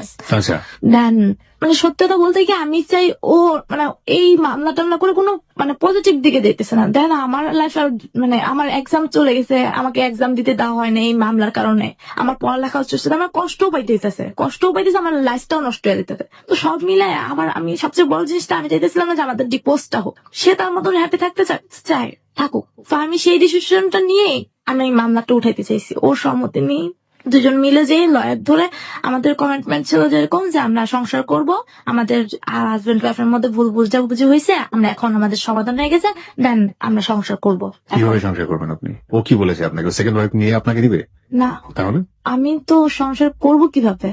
মামলাটা তো মীমাংসা করার জন্য এটা বলছি। তো দেন আজকে মামলাটা মীমাংসা হয়ে গেছে। আমাকে কালকে আমি যখন মানে কোর্টের মধ্যে অনেক প্রবলেম হয়েছে। আমার কোশ্চেনের অ্যান্সারটা হচ্ছে না। আমি ফিউচার দেখতে চাই আপনাদের। একটা হচ্ছে কি, আপনি কি চাচ্ছেন তার সঙ্গে থাকতে, সংসার করতে চাচ্ছেন? আমি তার সাথে সংসার করতে চাচ্ছি বলতে তার সাথে তো সংসার হবে না। কেন হবে না? হবে না বলতে আমার ফ্যামিলি মেম্বার ওকে মানবে না, ওর ফ্যামিলি মেম্বার মানবে না। দেন ওর ওই ওয়াইফ, আমি যেরকম ওকে কনসিডার করে ফেলছি, আমি আমার জামিনটা করেছি এই কারণে। হোয়াই পিপুল আর টু ফুল? আমার কোশ্চেনের অ্যান্সারটা আপনারা দেন। আপনি সংসার করতে চাচ্ছেন কি চাচ্ছেন না? ফ্যামিলির কথাই তো আপনারা সারা জীবন শুনে গেলেন। দ্যাটস ওয়াই আপনাদের লাইফের হ্যাঁ, জীবনটা আমি এরকম। সংসার করতে অবশ্যই চাইতেছি, কিন্তু আমি সংসার করতে চাই। কিভাবে চাচ্ছেন আপনি? সেকেন্ড ওয়াইফ সহ চাচ্ছেন না সেকেন্ড ওয়াইফ ছাড়া চাচ্ছেন? হ্যাঁ, আমাকে যদি সে বলে যে আমি সেকেন্ড ওয়াইফ সহকারে সংসার করবো, আমি রাজি। আপনি রাজি সেকেন্ড ওয়াইফ হ্যাঁ, সহকারে? সে বলবে না কখনো, সে বলবে না, সেটা কখনো হবে না। আচ্ছা, আপনার সেকেন্ড ওয়াইফ চাচ্ছে, ওকে আপনি ডিভোর্স দিয়ে দেন, ঠিক আছে? এবং ও বলতেছে যেটা যে ও সংসার করতে চায়, আপনার ব্যাপারে যথেষ্ট লিবারেল সে প্রথম থেকে এখন পর্যন্ত, যেটা বুঝলাম। নইলে মামলা আসলে তোলার কথা না। আপনার উপযুক্ত শাস্তি হওয়া উচিত। ও যদি, আমি জানি না ও কোন ইমোশন দিয়ে চলে। জোর করেই মামলা তুলেছে। আমিও রাজি ছিলাম না যে ও মামলা তুলুক। কেন আপনি রাজি ছিলেন না? আমি চাইছি আমার ফ্যামিলি একটা সাজা পাক। Exactly, that's your point. I like, আমি এতক্ষণ পর আমার কাছে মনে হচ্ছে যে এতটুকু আমি পছন্দ করলাম আপনার কাছ থেকে। সাজা পাওয়া উচিত ছিল। আমি না, মামলাটা না উঠালে ওকে আজকে আবার আটকে ফেলতো। না, ওর ফেলা তো উচিত ছিল। ওর 10 বছরের জেল হওয়া উচিত ছিল আমার মতে। 10-15 বছর জেল হলে আপনিও কষ্ট থাকতেন। আমি খুব রুড হয়ে যাচ্ছি, আমি সরি টু সে। আপনিও খুব কষ্ট থাকতেন, আপনার ফ্যামিলির একটা শিক্ষা হতো, ওর ফ্যামিলির একটা শিক্ষা হতো। আমার কষ্ট লাগছে সেকেন্ড যে মেয়েটার বিয়ে করেছে এই মেয়েটার জন্য, কারণ এই মেয়েটা নিরপরাধ অবস্থায় শাস্তি পাচ্ছে এবং পাবে সারাটা জীবন। ইউ গাইজ আর টু ফুল, এবং শাস্তিটা হলো ওই মেয়েটার। আপনাদের সবারই ভুল আছে, কিন্তু ওই মেয়েটার কোনো ভুল নাই। ওর দিক থেকে হয়তো ছোটখাটো কিছু ভুল ছিল, জাজ করা উচিত ছিল ছেলেটা সম্পর্কে, এটা এটা ঠিক কিনা, যেহেতু ছোট ভাইটা জানতো বা বড় ভাইটা জানতো, কিন্তু শাস্তিটা আলটিমেটলি ওই পাবে। যাই হোক, আমি আপনার সিদ্ধান্তের জায়গায় আসতে চাই। আপনার ডিসিশন কি এখন আমাকে বলেন। আমার ডিসিশনটা আসলে আমি এমন একটা সিচুয়েশনে আছি যে জায়গাতে দাঁড়িয়ে নিজের সিদ্ধান্ত দেওয়ার মতো মানে এত বড় একটা ডিসিশন নেওয়ার মতো অ্যাবিলিটি মনে হচ্ছে আমি হারিয়ে ফেলতেছি দিন। মানেটা কি? মানেটা হচ্ছে এরকম Yes or no মানে মানে মাঝে কোনো সে কিছু না। কি করবে সেটা সে নিজে সে জানে না। নিজে আমি নিজেই বুঝতে পারতেছি না। তো আপনার উচিত ছিল না তাকে বের করা। তাকে সিদ্ধান্ত নেওয়ার জন্য জেল খুবই ঠান্ডা একটা জায়গা, ওখানে থেকে ঠান্ডা মাথায় ভাবার উচিত। আমি জিনিসটা সহ্য করতে পারতেছিলাম না, যে ও জেলে থাকবে, এত কষ্ট থাকবে, এই জিনিসগুলো আমি সহ্য করতে পারতেছিলাম না। আজকে রাতের ঘুম অনেকেরই হারাম হয়ে যাবে শুধুমাত্র রাগে এবং ক্ষোভে। এবং আর আমার ওর প্রতি সত্যতা বলতে আমি সেই মেয়েটার যে কথা চিন্তা করে আমি তো এই কারণে করাইছি যে সে তার নিয়ে সংসার করুক, খুব ভালোভাবে থাকুক। আর আমি নিয়ত করে ফেলছি তার সাথে আমি এই হয়তো অনুষ্ঠানটা পরে আমি তার সাথে আর যোগাযোগ করবো না। যোগাযোগ করুন ভাই, আপনি তাকে ডিভোর্স দিয়ে দেন। এতই ভালো যখন বাসেন না, তাকে ডিভোর্স দিব না। আমি কেন চাই divorce দিবেন না? আমার লাইফের মানে হোল লাইফের মধ্যে আমার হাজবেন্ড বলতে তার নামটাই থাকুক। তো থাকুক, আপনি আর নিজে থেকে মনে করলেন, তো তাকে আপনি আইনগত ভাবে ও ডিভোর্স দিতে চাইলেও তো আমি নিব না। আপনি নিবেন না, তাহলে আপনি সেকেন্ড ওয়াইফকে নিয়ে ওকে নিয়ে কিভাবে সংসার করবেন? আপনি সিদ্ধান্ত নিতে পারছেন না। আমি this is very fullest attitude. মানে এই ইমোশন দিয়ে জীবন চলে না। মানে আপনাকে এতটাই বেশি ভালোবাসে যে মার সামনে মাকে অপমান করতে পারবে না বলে সেকেন্ড বিয়ে করে ফেললো, আবার জেলও খেটে ফেললো, মা দুবার স্ট্রোকও করলো, বের হয়ে আসার পরে এখন আপনাকে ডিভোর্স দিতে পারবে না, আপনিও ডিভোর্স দিতে পারবেন না, আবার সেকেন্ড ওয়াইফও ছাড়তে পারবেন না। C this is a rubbish thing I ever. মানে আমি হ্যালো ইট নাই দুজনে এত পচা জীবনের গল্প শুনি নাই কখনো। আমি রেগে যাচ্ছি বিকজ মানুষ এতটা ক্রেজি হয় কিভাবে? Why you people too crazy? আপনারা বিলিভ মি, আমি একটা ডিড লিখে দিতে পারি আজকে, একটা সার্টেন পিরিয়ড পরে দুজন দুজনের চেহারা দেখবেন না, আপনারা দুজনকে এত বেশি হেট করবেন বিকজ ইউ গাইজ মানে আপনারা অনেক ফুল এবং সোশ্যাল রিয়েলিটি এখনো ফেস করেন এবং খুব শীঘ্রই ফেস করবেন। অনেক বেশি ক্রেজি হয়ে যাবেন দুজন দুজনের প্রতি। এটা কি আমরা লাভ বলবো? এটা কি লাভ? দুজন দুজন মানুষকে এতটা ভালোবাসি, এতটা বেশি ডিজাস্টার ফেস করতেছি, এবং তারপর দুজন দুজন মানুষকে কষ্ট দিচ্ছি আমাদের নিজেদের অ্যাটিটিউডে। আপনি আপনার অ্যাটিটিউডে কষ্ট দিচ্ছেন, ও ওর অ্যাটিটিউডে কষ্ট দিচ্ছেন। What is this? আমার জায়গা থেকে আমার কষ্ট দিই না, কষ্ট অবশ্যই দিয়েছেন। আপনি আপনার মাকে কেন কন্ট্রোল করতে পারেননি? আপনি বিয়ে কেন করলেন? ওই সময়টা যখন ওকে বিয়ে দেওয়া হলো, ও তো ওর ফেসটা তো আপনি বুঝতে পারতেন, ওর সিচুয়েশনটা আপনি বুঝতে পারতেন। কেন আপনি বিয়ে করলেন বলেন? আমি তো আমার মাকে অস্বীকার করছি যে আমি বিয়ে করি নাই। দেন ও আপনার মা যখন বিয়েটা দিচ্ছিল কাদিরকে এনে, আপনি তখন কেন স্বীকার করলেন? তখন সে বলেছে যে আমরা একবার বিয়ে করে ফেলছি। So what? আপনি বলতেন আমরা ভুল করছি, আমরা মিথ্যা কথা বলছি, কেন করলেন? সেটা বিয়েটা তখন তো যদি ছেলে আমি খেলা সেটা না। বলতাম তখন সে তো ছোট হয়ে যেত। ছোট হতে কি হতে? এখন কি বড় হয়ে গেছে? এখন কত বড় হয়েছে আমাকে বলেন।